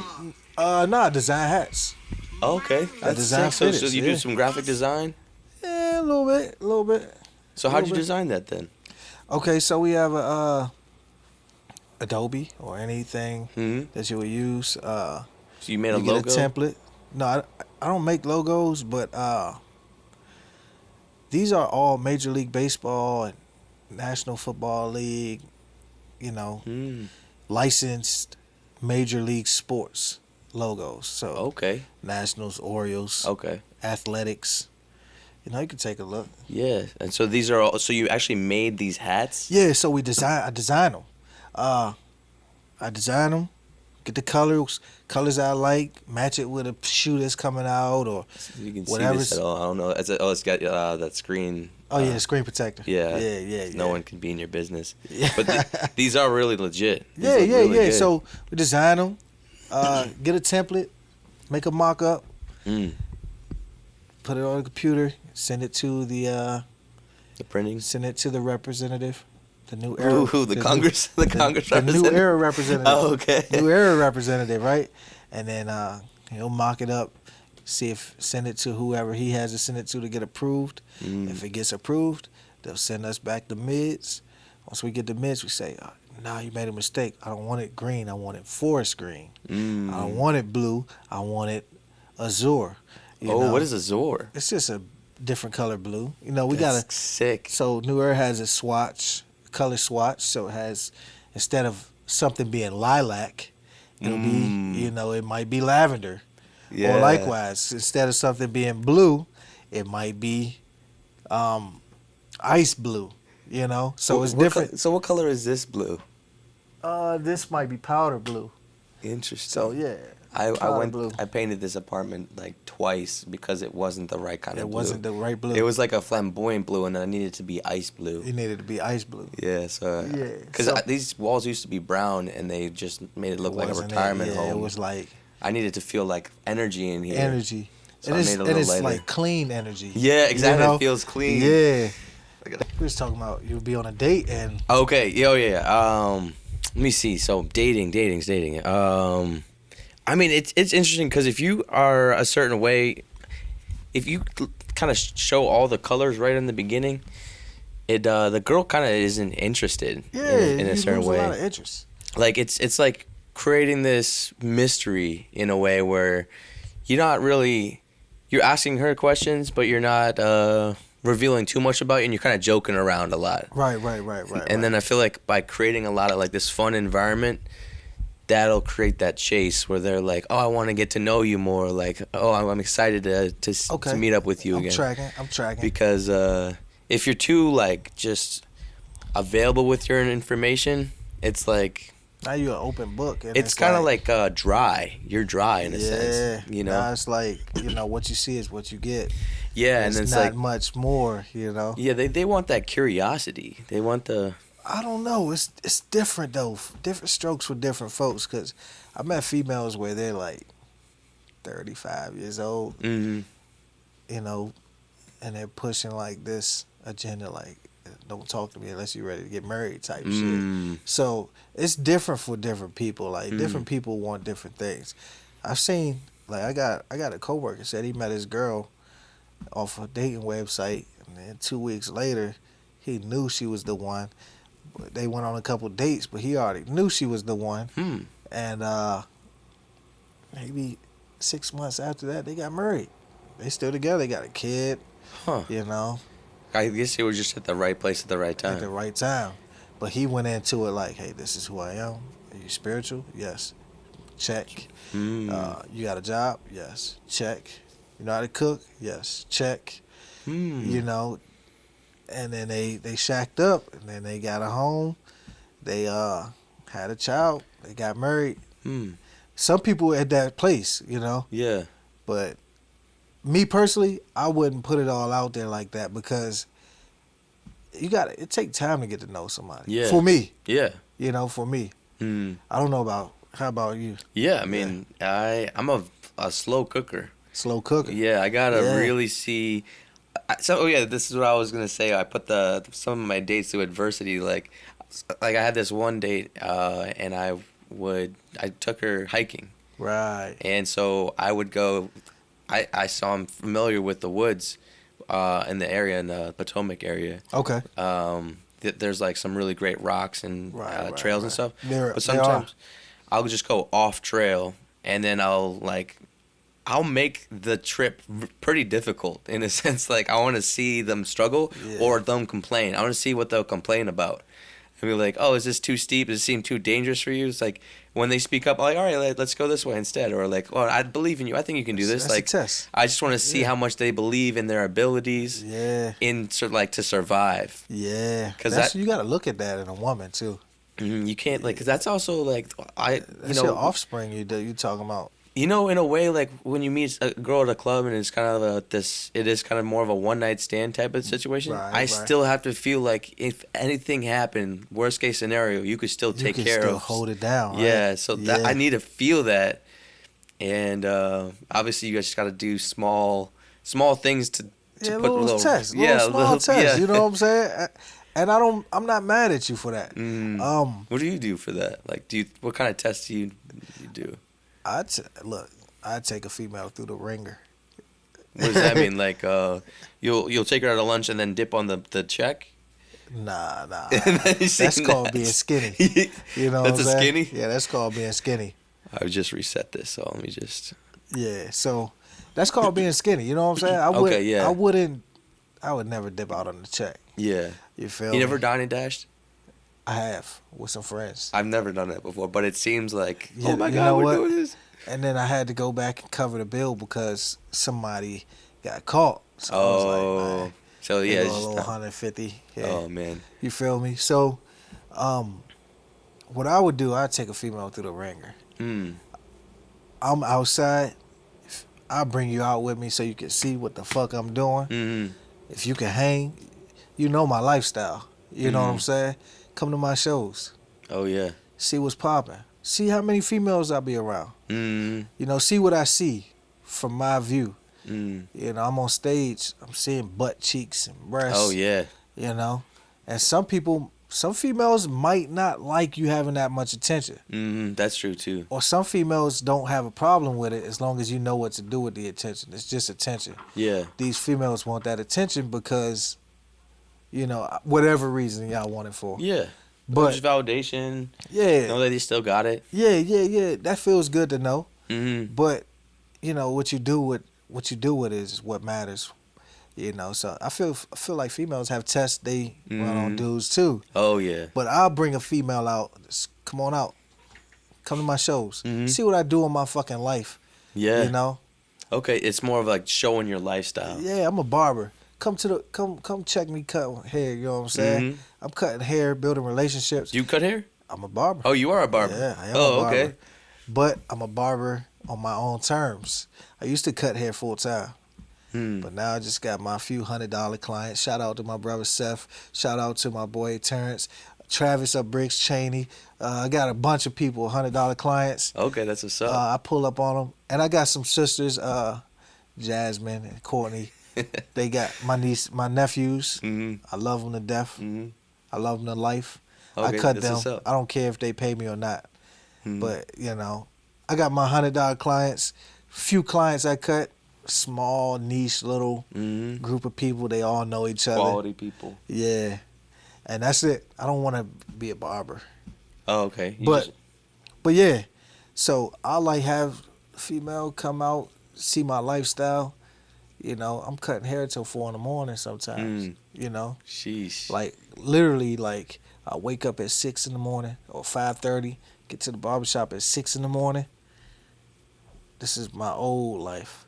6 a.m, cut hair till 8 at night. Wow. You know what I'm saying? Yeah. And then leave the barbershop and go cut some clients' house calls. You feel me? That's overtime. So if a female could thug it out with me and see like, oh yeah, this how you get his money, you know, then I can be like, all right, shorty had the patience. I can reward her. Mm-hmm. You know, she understands my grind. Yeah. You know, That's important too, because Yeah. these women they'll try to change you, and if they don't, that's another thing. Women will try to change you, but on the flip side, I heard men be trying to change women too. So, you know, I don't feel like I kind of. I have more of like a standard of my lifestyle, and it's either you are cool with it and you fall in line with it, Right. or you don't, Or and you it's don't. like I'm just not gonna vibe with you as much. see me, I'm more so like, gotta have balance. So how much can you take? I'm not pausing that. How much can you take? You feel me? Okay. So it's like, I push you to your limits and then a little bit past it. And Yeah. then I'll dial back and I'll gauge it and say, hey, all right, this is where we're gonna draw the line at. Yeah, I went too far. You gotta draw a baseline. Yeah. And I don't mean like a baseline. Yeah. But you got to draw a baseline. You can draw a baseline. Yeah, you too. can draw a baseline. But you got to draw a baseline, and you got to measure your measurables. Like, all right, I can go this much, this much. I know who I'm dealing with. So, what? So you do have an online shop or something like that? I do. Is that what that is? Sometimes it's for haircuts. Sometimes it's for things. So are you cutting hair right now? Am I cutting hair right now? Yeah. I'm doing mental reps right now. I'm just like, yeah. You know what I'm saying? Good razor work. Yeah. You know. So that's, and you know, I always had traumatic experiences with people cutting my hair. Really? I was so scared because my mom she never paid for haircuts. So I would literally have bowl cuts. She would put She put tape around my hair, and then she would cut the tape off, and that would be my haircut. The occipital. This is called the occipital bone. You see where your eyes, where you just pointed to? This right here is the occipital bone. It's connected to your eyes, and I didn't know that. I'll spare you the science. That's interesting. The theory. But look, that line right there, where you get the bowl cut. You know, moms did you dirty. Yeah, and that would be the case up until 7th grade, and then I just shaved my head off, like my hair off, and then it grew a little bit. And right before school pictures, I felt like I just needed to fix one spot, and then I had this big hole right in the middle, and that was my school picture, 7th grade. Wow. I looked like completely shaved off, hairless mole rat, and naked mole rat. Yeah, I felt. It just people. I just felt like they had sympathy for me. Oh yeah, they were sympathetic. Yeah, because I just I looked sick in a sense, but yeah. That's two different cultures, bro. That's two different cultures. Because the black culture, well, my mother. I can't speak for the entire black culture, but for the most part, black women make sure their sons got nice haircuts. They want to find the best barber. Of course, you're going to have some mothers like, I don't give a fuck, cut that shit as short as you can, as low as you can, so I don't have to spend as much money. Oh, yeah. But it's more than money. Your image is priceless. You feel me? And you see these 7-year-olds walking around with grown men haircuts.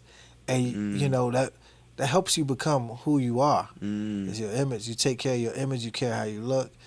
Not like a police officer haircut. It's just like... Oh, yeah.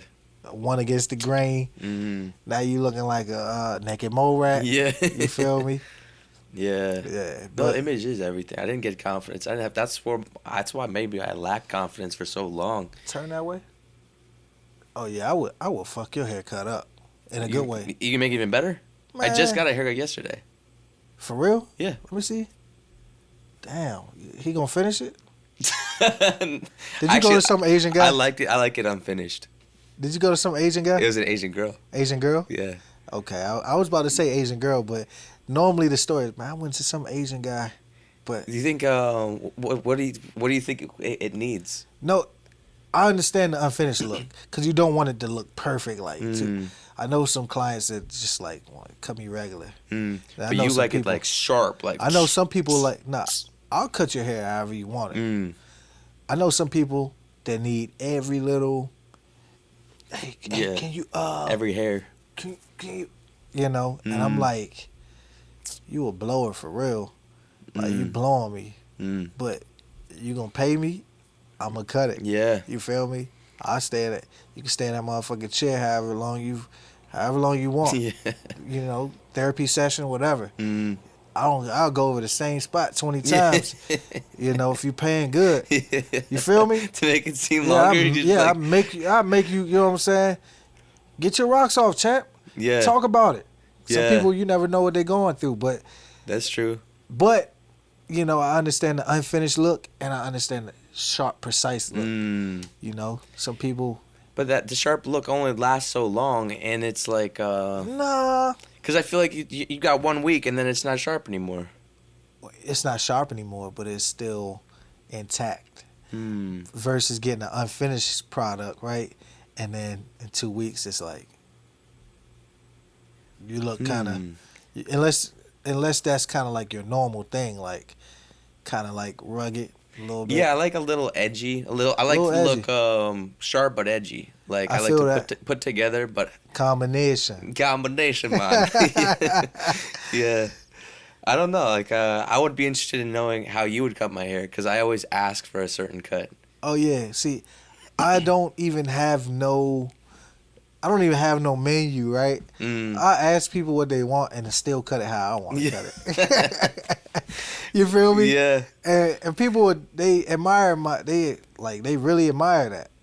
So Hmm. they just sit down. I'm like, I know what you want. I know. That's why I'm a hair consultant.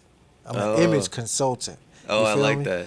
I'll tell you what's gonna look best on you. I studied this, like the theory behind it. I studied your face size, the face shape, your cheekbones, your forehead. I study all that.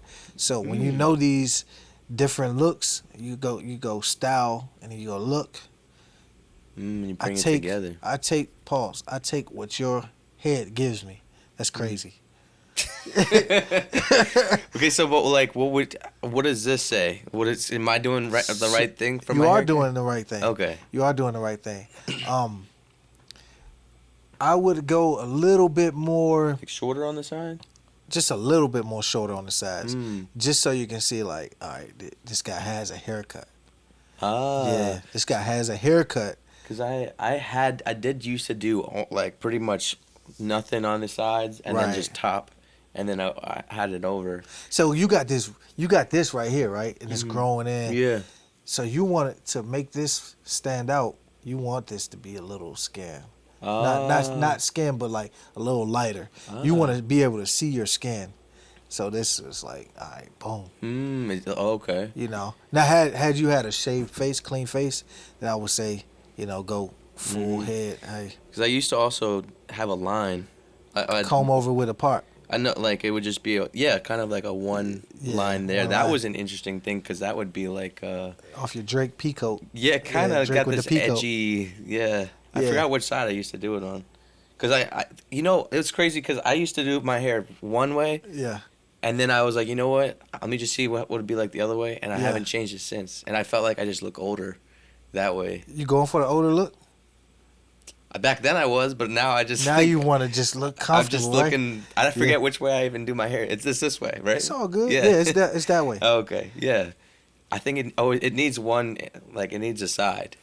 So you want to look younger? Do you get massages and stuff? I need to. Yeah. I got a facials? really bad massage not recently, like last year. How much did you pay for it? 65. Was it one of those like rub and tug?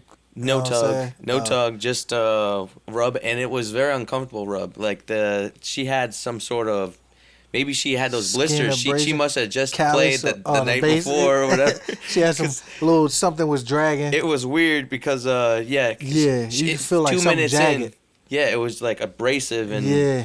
it was uncomfortable. So I was like, oh, I kind of wanted her to stop, and I got a couples massage, as I wanted to see if the person I got it with actually liked their massage, Right. and she did. So I just stuck it through because she got the right ones. That one just sat and just like started using her forearm and using her arm. I was What like, did you ask for though? just said, do what you do. You know, when I go to a professional environment, I let the professionals handle it. Yeah, that's I as try you not should. to- But they're gonna ask you like, I mean, some people they ask you too much pressure, so much pressure, how much pressure you want, but it's the same pressure every fucking time. They just faking it. Oh yeah, they just want to Upcharging seem. us, yeah. I get the deep tissue every Yeah, I now love and that, yeah. I get the deep tissue every now and then if I really want to relax. You know, the deep tissue hurts. Like It does. It's so uncomfortable. You know what I'm Yeah. saying? They just straight.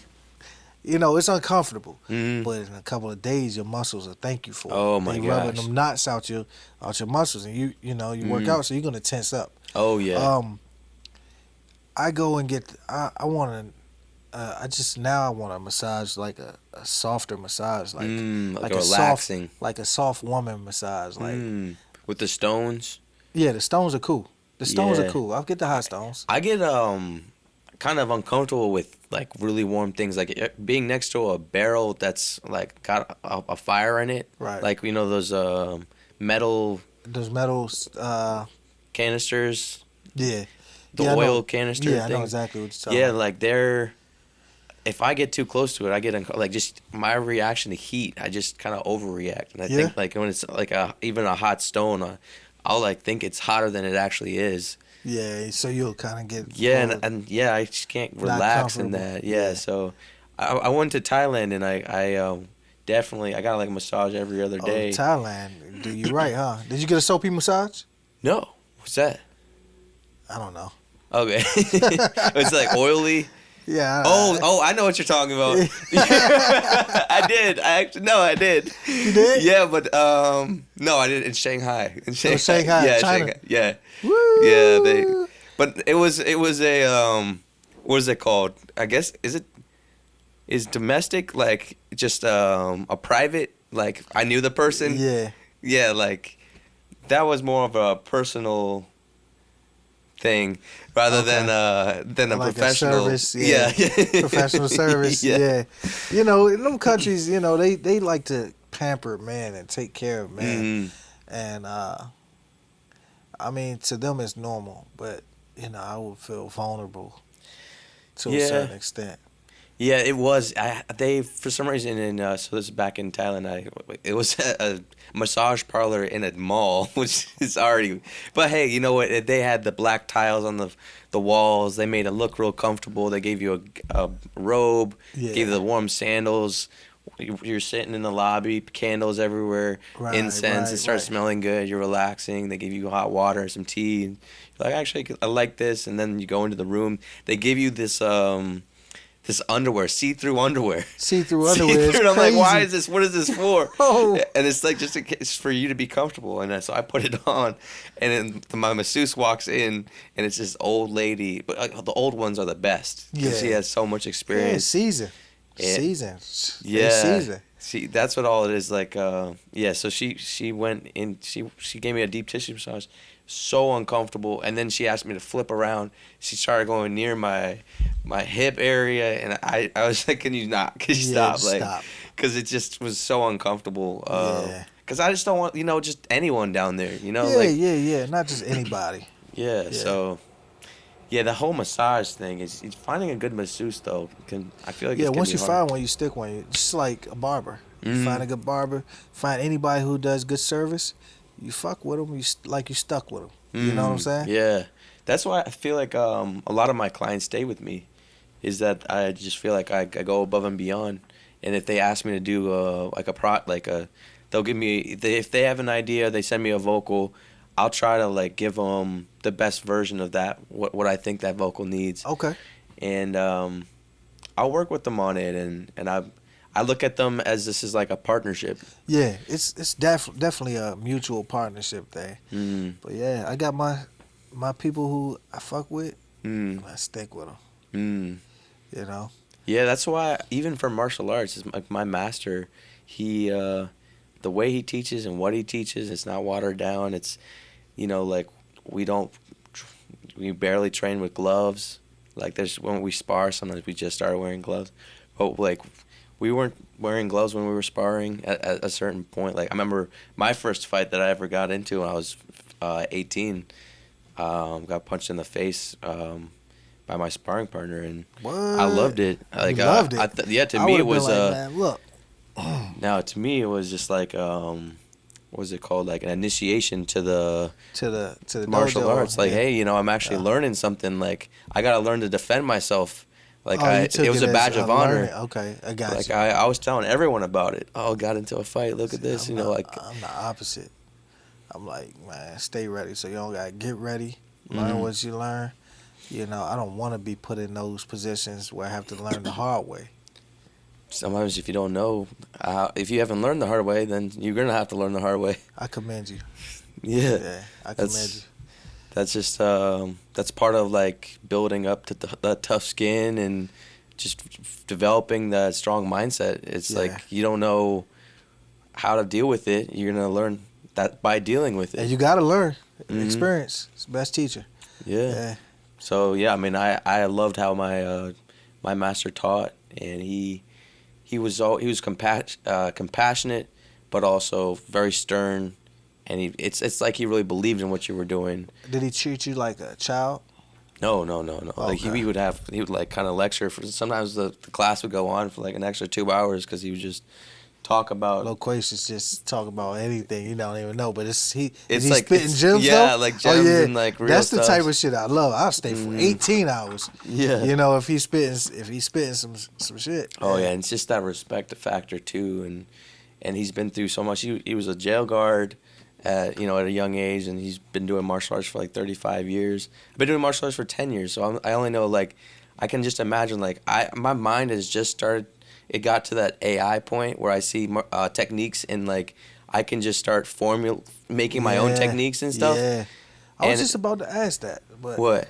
I was gonna ask like, is there a ceiling to martial arts?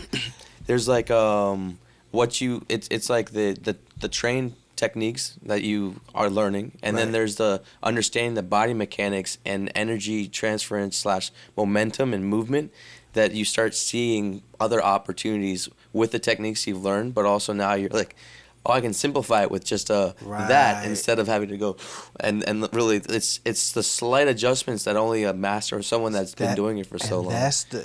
Those are the keys. I tell people all the time, like, you give people that game, like, some things are in the book, but some things you have to get from a master. You know what I'm saying? Like with certain tactics and technique, barbering, Yeah. like that's a skill. That's barbering.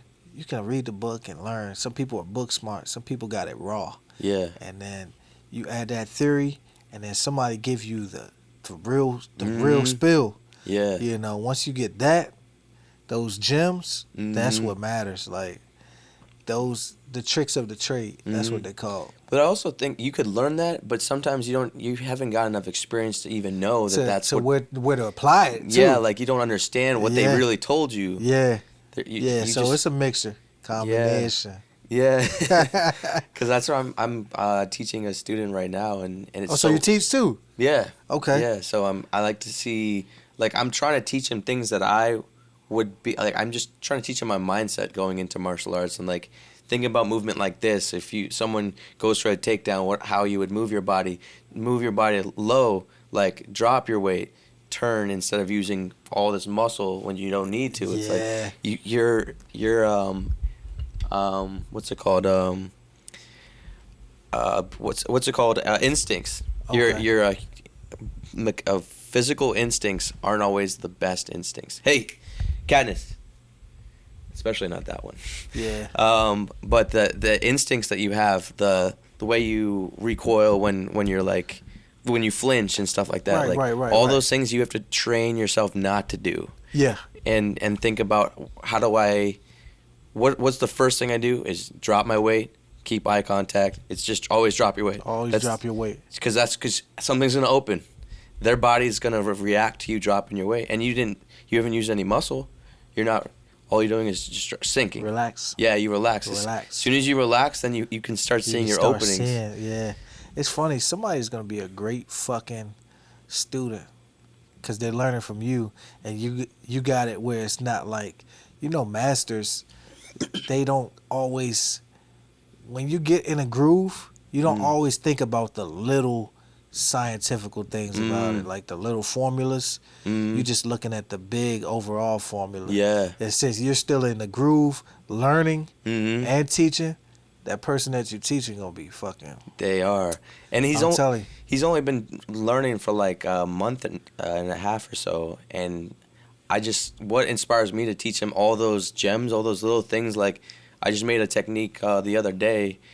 And it's kind of like a throw when someone grabs, like, see if someone's like holding here, Yeah. and how you can like grab their wrist in a certain way, and like how their elbow like lifts up when you grab it. It was like this kind of like this slight turn like this, and they would kind of just be thrown off of me turning because I'm holding their wrist. They're feeling the pain, and then I'm moving my arm into their elbow and turning their. So you kind of driving them with their elbow. Yeah, with their elbow. Yeah. I see exactly. Using the pain as the leverage. I can see. And I can see it. I can see it. I can see it. And so I did that, and I was like, "Whoa, this is like I just made it up." And I was trying to show the student, and he was trying to do it to me, but he didn't understand those concepts, those slight concepts, using the pain as the leverage rather than He's not that the far energy. along yet. So I was like, oh, I gotta back it up, and I gotta. Yeah. It's just about just being aware of where they are in their journey. They are. Yeah, a lot of people can't. They can't see that. Mm-hmm. If you can see that and you can make adjustments, because teaching is not always easy. You gotta learn. You gotta learn who you're dealing with before you can teach. You know what I'm saying? So it's you in that middle ground where you're learning and you're teaching, so you can kind of see like, hey, let me dial back. Let me push this. Let me press now.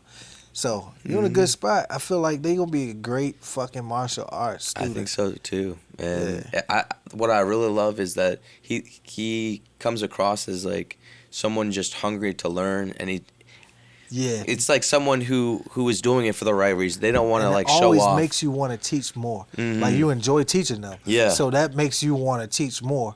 Like it's the gift that keeps giving. Yeah. Type of vibe. It's like I'm literally building their confidence, like seeing the confidence over every single class. I'm just starting to see him slowly get stronger with his kick, and then like how he's punching, and he starts walking a little different. Like that's what I really. That's so rewarding. Growing, just growing. Yeah. Now he's dragging. Oh, but yeah, man, it's not every day you meet someone that it's just really enjoy talking with, and it's just got a down to earth energy, and I feel like I talk about anything with you. Nah, for real, we could go there, and this is the first time. You know what I'm saying? I think honestly, we could talk about anything. We'll pop some shit. You feel me? That's just me. And I know you kind of open, like, so that'd be dope as hell, man. Yeah, and I feel like we got to get in the studio, too.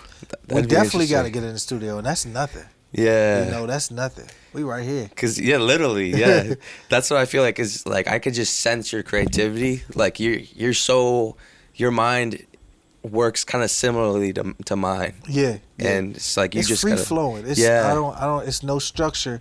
It's just like, hey, let's pull from what we got. Yeah. The energy, if this energy is here, let's make it shake. If there's no energy, we don't have to force nothing. We just fucking go to the studio and vibe out and just talk. Yeah. And just chill until we find a creative buzz. You know what I'm saying?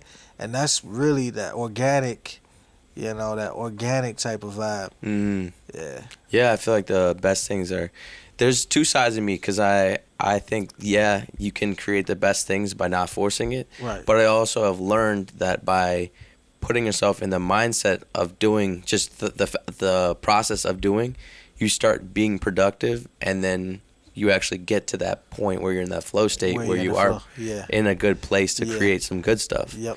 So it's like a mindset. Yeah. I tell people all the time, it's a cerebral thing. Like, run it through your brain a couple times and see how it's going to process, see how it's going to play out, Yeah, it's crazy because I just feel like I literally could just talk a whole bunch about that, and there's so much we can go into to that. But I know we got to wrap it up because all the cameras are dying like nothing. I don't even know if we got half of the podcast recorded. But even if we don't, you know what I'm saying?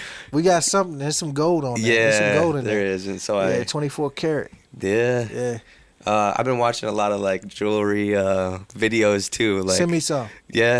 With negotiating gems and send me some prices and stuff. Once I get into that realm, I start speaking like it, talking like it, and then hearing certain terms. I need to get into that because I want to buy more jewelry. I want to buy more jewelry. I own a little bit of jewelry, keepsakes, and pass me downs. Would you ever get a gold tooth in the front? I had gold teeth. You did? Yeah. I think I might go back to it for the fall. It's a seasonal thing? It's a seasonal thing. It might be like a every 4 or 5 year thing. You know what I'm saying? Because I don't want to wear it for just seasonal. But I feel like it'd make your breath smell bad. I think that with good hygiene, you'll be fine. I think you can brush the teeth. I get What's that? I get the takeouts. Oh, okay. I get them You can get 6 across, or maybe 4. Oh yeah, I can see 1. If you get the that would add a whole certain character. I wouldn't get the 1. That kind of get the like 1 is kind of like drug dealer, antagonist. Oh yeah, I want to be an antagonist. That's fair. I want to be like You could just get the side ones then. No, I would just get all 6. Ding. So what does the 6th one mean? It's just more character. And I think that you look at somebody with one gold tooth and you're like, They're a yeah, little. they're no good. Yeah, it could be. Yeah. Or you get the 6 and it's like, I'm doing this for me, fashion type of thing. Like, it's the standard.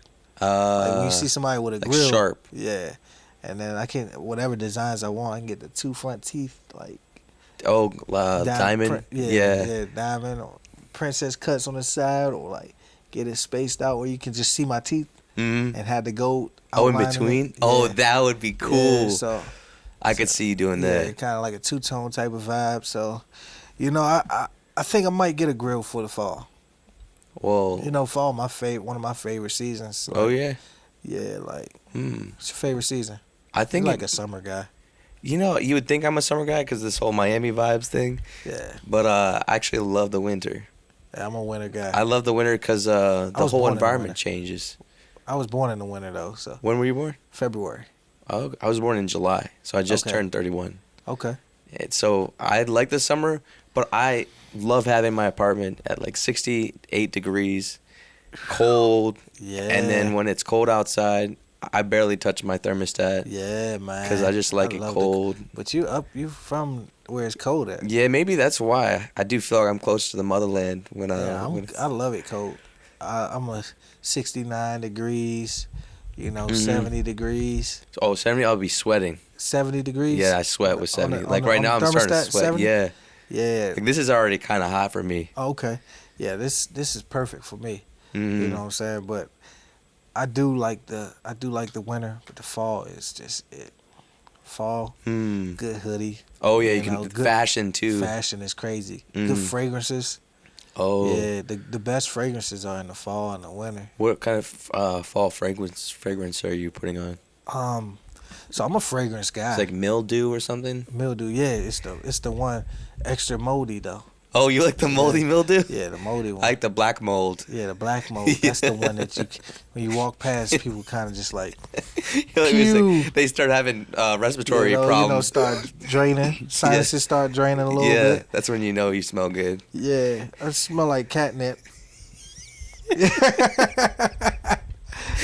No, I like that because I approached I did some approaches to see a cute girl, and I didn't experiment. I didn't purposely do it, but I just so happened to pick pants that my cat peed on, and so I was walking. I was at a U-Haul. I was moving one day and saw these two girls that were really cute. So I was like, I'm just gonna go over and say. And their response, like they clearly could smell it. It was so For real? wretched, and Woo. I learned the hard way that you Rank. can't just because I always just thought, Yeah, hey, rank. wherever you are in your life, people are just gonna accept you sometimes. It's Yeah. just like you think that way, but nah. there's a smell barrier that you do need to be conscious of, Yeah. and it's Yeah. almost like an attack. You know what? I had an idea, right? I'm such a fragrance guy. Mm. I'm thinking right now in my head, this how to flow. Well, now I'm in this creative flow, yeah. right? So I'm going to go buy some fragrances, men fragrances, and I don't think fragrances should have a Gender, yeah. but they do. Okay, I'm yeah. just gonna There's be some real. fruity fragrances. Yeah. So I'm gonna get some male fragrances and some female fragrances. Mm. You and I are gonna go hit U Street Okay. and go fuck with some people. Okay, and see which fragrance. Smell taste. You yeah. think it's the fragrance Smell. that'll get them? Smell test. No, we just gonna ask a couple questions. How they feel, how they like. Run a couple contests. Maybe give a few lucky people some fragrances. Okay. Oh, so know? you also sell fragrance? I don't sell fragrance. Oh. But I've created fragrances, and I bought enough fragrances to get samples. I got a ton of samples, so we could just give the samples out Okay. So we could even record that and put it on. That's what I'm saying. yeah, that could be interesting. That was the whole thing. And maybe we could ask some goofy ass questions like how many states are in America, Okay. and see what the fuck people come up with. Yeah, some simple questions Some people like gonna who's be like, on the 32. who's on the 50-cent piece? Yeah, Something you know like what I'm saying? that. Or what president is on a $100 bill?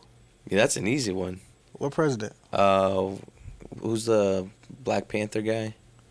Nah, that's kidding. Yeah, Nah, yeah. that's Benjamin Franklin. Come on, everyone knows Is he a president? Benjamin Franklin. Benjamin Franklin. Wow, you really are from Slovakia. You know Benjamin Franklin. He is not a president. He was never a president. Benjamin Franklin. Never a president. Well, then why'd you say president on the $100 bill? Because I was trying to fuck with you. Oh, so you wanted to see if I said there's no president on no president on the $100 bill. Really? Yeah. So Benjamin Franklin was never a president? He was never a president. He's my president. I would love him to be my president. You know, I view him as a father. Yeah, he's a founding father of America. Yeah, exactly. You know what I'm saying? Yeah. So, I would love Benjamin Franklin in my pocket. Actually, I would love two of them in my pocket kissing. Just like face to face. Multiple. Multiple. Mwah. Just that could. What if the faces that we? It's so interesting that we put value on a face like that. Yeah. Like, why is it that we pick a face, like a person's face, that represents the value of a currency? Why not an animal? It could be like or an animal or a symbol. Like there's animals though. Cryptocurrency, they got all types of animals. Shiba coin. You know, if we were to examine money, there's probably a lot of symbols and stuff like that we don't even know the significance of. That have so much history in how the world was shaped, but we just don't understand it. Yeah. Because we're just looking at it. Because we're ignorant and we don't. But that's why I say it's science behind everything. I got a friend who works at a factory, right? See the lights? Yeah. It's everywhere has lights. With a light switch, that's how you turn the lights on. But you don't think about who the fuck made the light switches. There's a factory that's pumping out millions of light switches and going all across the world. And you turn that bitch on every day. You touch a light switch every day. Yeah. And we don't know the science behind it, but this guy tells me, like, yeah, the indicator, the blah, blah, blah, blah. That's his life. Yeah. That's what he does for a living. He makes light switches. Sheesh. And we don't know shit about it. We just know it says off and on. Sometimes it don't even say off and on. You just turn it up and down. Yeah. You know what I'm saying? Yeah. But this is his life. Dude, so I wonder because technology is improving so much that light switches might become obsolete at a certain point. It's like it'll just be movement. It'll be a movement. Like you just wave it. You know, I feel like we would save so much energy if we just switched all to moving light switches. So it's only the light will only turn on if there's movement. That's annoying. Really? Yeah, I visit my mother. Because if you're asleep. I go to my mother's house. You gotta. Yeah, I go to my mother's house, and like you walk through her house, and the lights just like turn on, and then if I'm chilling in her living room, and it's dark as fuck. 3 a.m. And like you gotta wave or I take my shoe off and kick it, and the fucking sensor is gonna pick it up, turn the lights on. Oh, I could see that being annoying. And then it's annoying because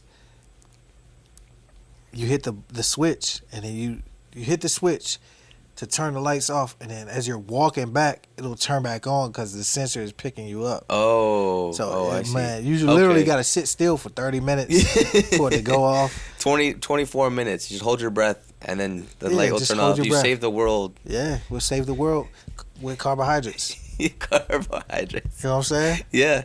You know what? If we ate less carbohydrates, we probably would save the world. I don't think so. Because, I mean, carbs are kind of like... Sugar?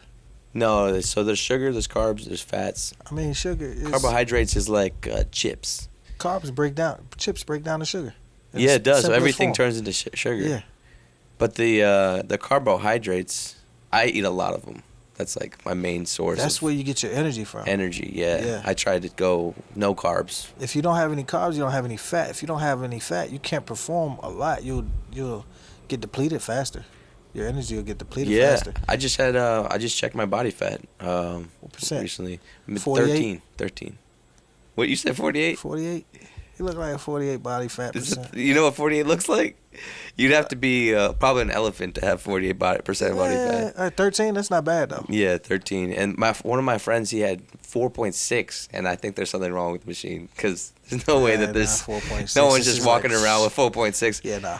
Like you gotta be bodybuilder status. So when you in the gym, are you like pumping weight, or you like going light, or you I'm bulking right now? You cutting? You don't know? Dude, I just do the same thing. I mean, like I'm progressively getting stronger and stronger. Okay. But When it comes to working out, it's all about longevity for me. Longevity. I don't touch any of the testosterone, the pre-workout, nothing like that. Okay. I know that what I got to take care of is my heart, my Yeah. mind, my energy. I always want to have a baseline of energy.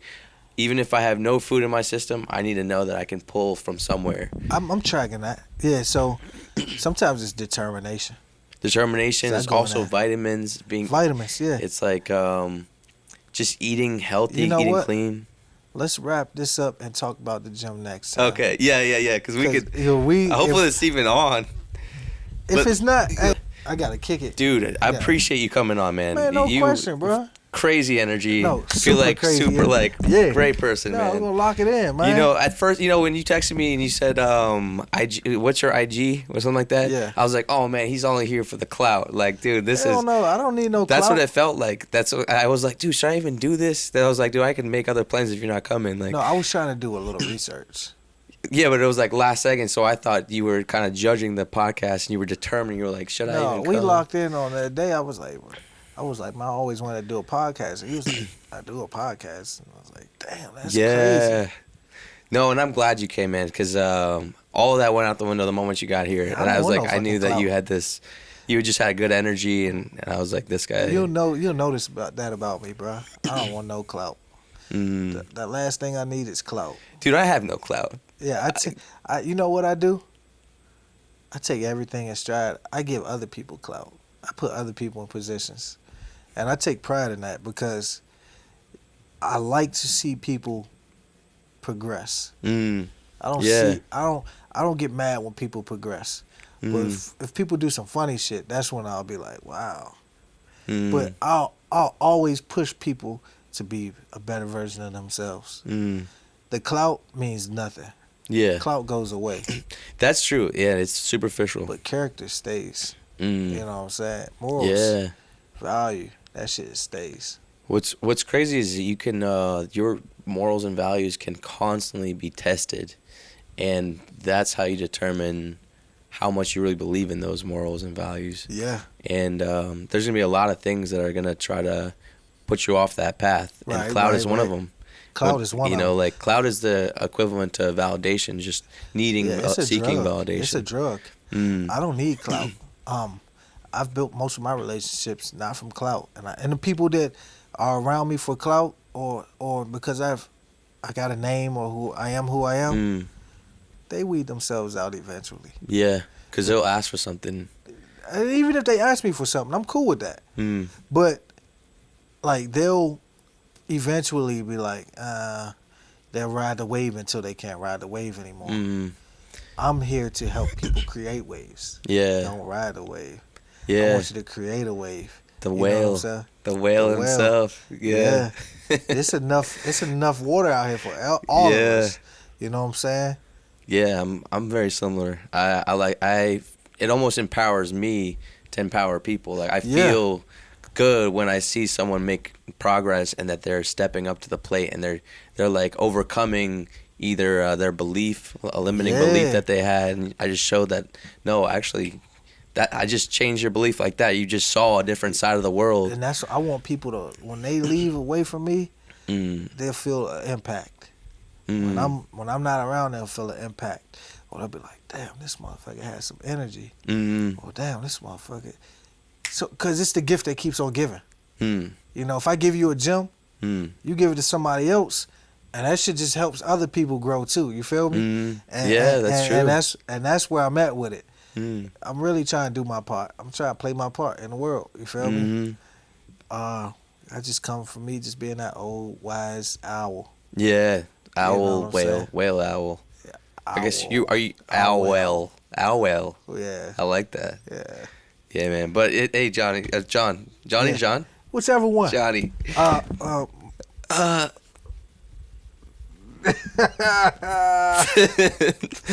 No, it's been My a pleasure, God. man. And Yeah, where man. can people find you if they're looking for you? find me working. Find you working, Always working. U Street, Never not working. When Never you saw me not. on U Street, I was working. still working. Had a bass guitar on my back. Boom. You know what I'm saying? But and I'm finna go work now. Or where are you going right now? I gotta go to studio session and lay a bass track down. What kind of what artist? It's for the Capital City Go-Go. You Oh, know Capital City sick. Go-Go? No, I It's haven't the heard. G League basketball, NBA G League basketball team for Washington, D.C. They have their own go-go band. No, it's not a go-go band. So it's the basketball team. It's the G League. So that's like NBA, and then right underneath is the G League. Those are the people that are good basketball players. Yeah. They just NBA can only hold this many people on the roster. Wow, okay. So, and they still love ball. They get paid for it. They That's get sick. play. It's actually a thing. Mm. So we're going to make their. I'm going to help create their theme song for the entire. Whoa, Yeah. that is cool. Yeah, so And that's gonna be playing every time that they're. every time they play on commercials, anytime that So that's it's gonna sync be their licensing theme too. song. Yeah. So Do we didn't even get into that's- sync licensing, man? That's something I we're want to going talk to, about. though. Yeah, we got so to. this is going to be residual income for me, That's and dope. it's going to lead to other opportunities. So shout out Capital City Go-Go. It's Boom. funny that we just designed hats for Capital City Go-Go in my store. So we got some Capital City Go-Go hats Where can they find your hats? online at hatdreams.com. Hat Dreams. Twitter, Hat Dreams, or X, whatever you want to call it. Hat Dreams, Okay. all one word. Or you can go Instagram, Hat Dreams. Or you can go to Forestville Mall to the brick and mortar store inside Forestville Mall in Forestville, Maryland. It's called First Down Sports. That's the name of the brick and mortar. Wow, you have Yeah. your own store. That's dope, dude. Is it easy to run a brick and mortar? It's not easy, and I don't touch none of the store. I design for the store. I'm a designer. Oh, I okay. would like to call myself the lead designer, Sick. alongside my brother Manny Too Fresh. Okay. That's the mastermind behind this shit. Really? Well, yeah, he's the brain. Mm. You know what I'm saying? He's the nucleus, like the computer. He's a genius. Mm. Sick. I'm more of the curator. Mm. You feel Creative me? director. So we work together like Mm. I don't think nobody fucking with us, and yeah. I don't think nobody fucking with us. That's what's up. So that the quality's that good. I saw your hats. They look fantastic. So, Appreciate you. yeah, definitely go check them out. And you have an IG? I do. At TCB Johnny. TCB stands for taking care of business, like always. You That's feel what's me? up. So y'all follow me if y'all want to, or my page public, so you can just buy. Boom. You know, all eyes on me. Yep. And yeah, I'm sure there's gonna be a lot more to come.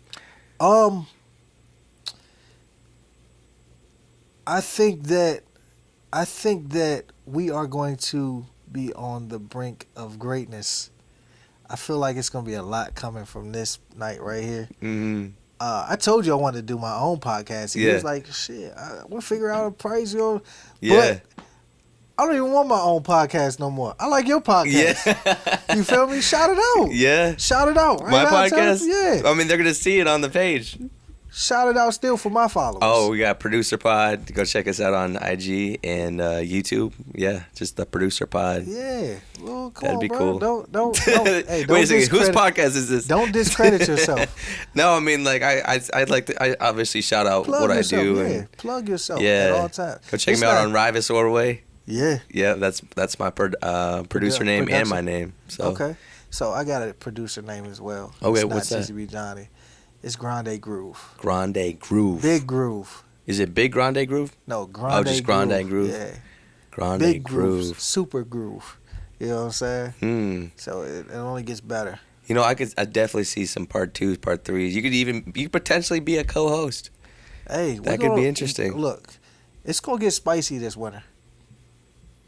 Is it? Like 68 though. 69. Yeah, okay, I hope so. Yeah. 69. So you know what I'm not saying? sweating too much. Yeah, 68. Yeah. Yeah, that'd be dope. And I have no problem with helping you out with your podcast too. Yeah, if you man, want we're to gonna make make some one shit too. work. Even if, look, I'm a creative MRFer. M for effort. MRFer. Okay. I'm trying not to Yeah, curse. I mean now we're not cursing. Like, you spent the entire- I've been cursing all night. Yeah. You know what I'm I saying? don't even know. Does it make that big of a difference if I leave the cursing in or I take it out? Like I don't even know. It'd probably be better if you take it out. She. Yeah, I don't know. There's still a lot of cursing, so just take it out, right? But for the clips, I might take them out. Certain curse words you can let go by. You know, I think because I do a lot of clips, Right. I'll just post 30 seconds, a minute here and there. Then I'll take out the cursing. But when it's the full, people want to see it. It's uncensored. It's just what it is. So hopefully the cameras are still running at this point because we were supposed to. If not, Yeah, cool, yeah. man. Hold on, let me just Appreciate do you, a man. quick. Lips red like roses.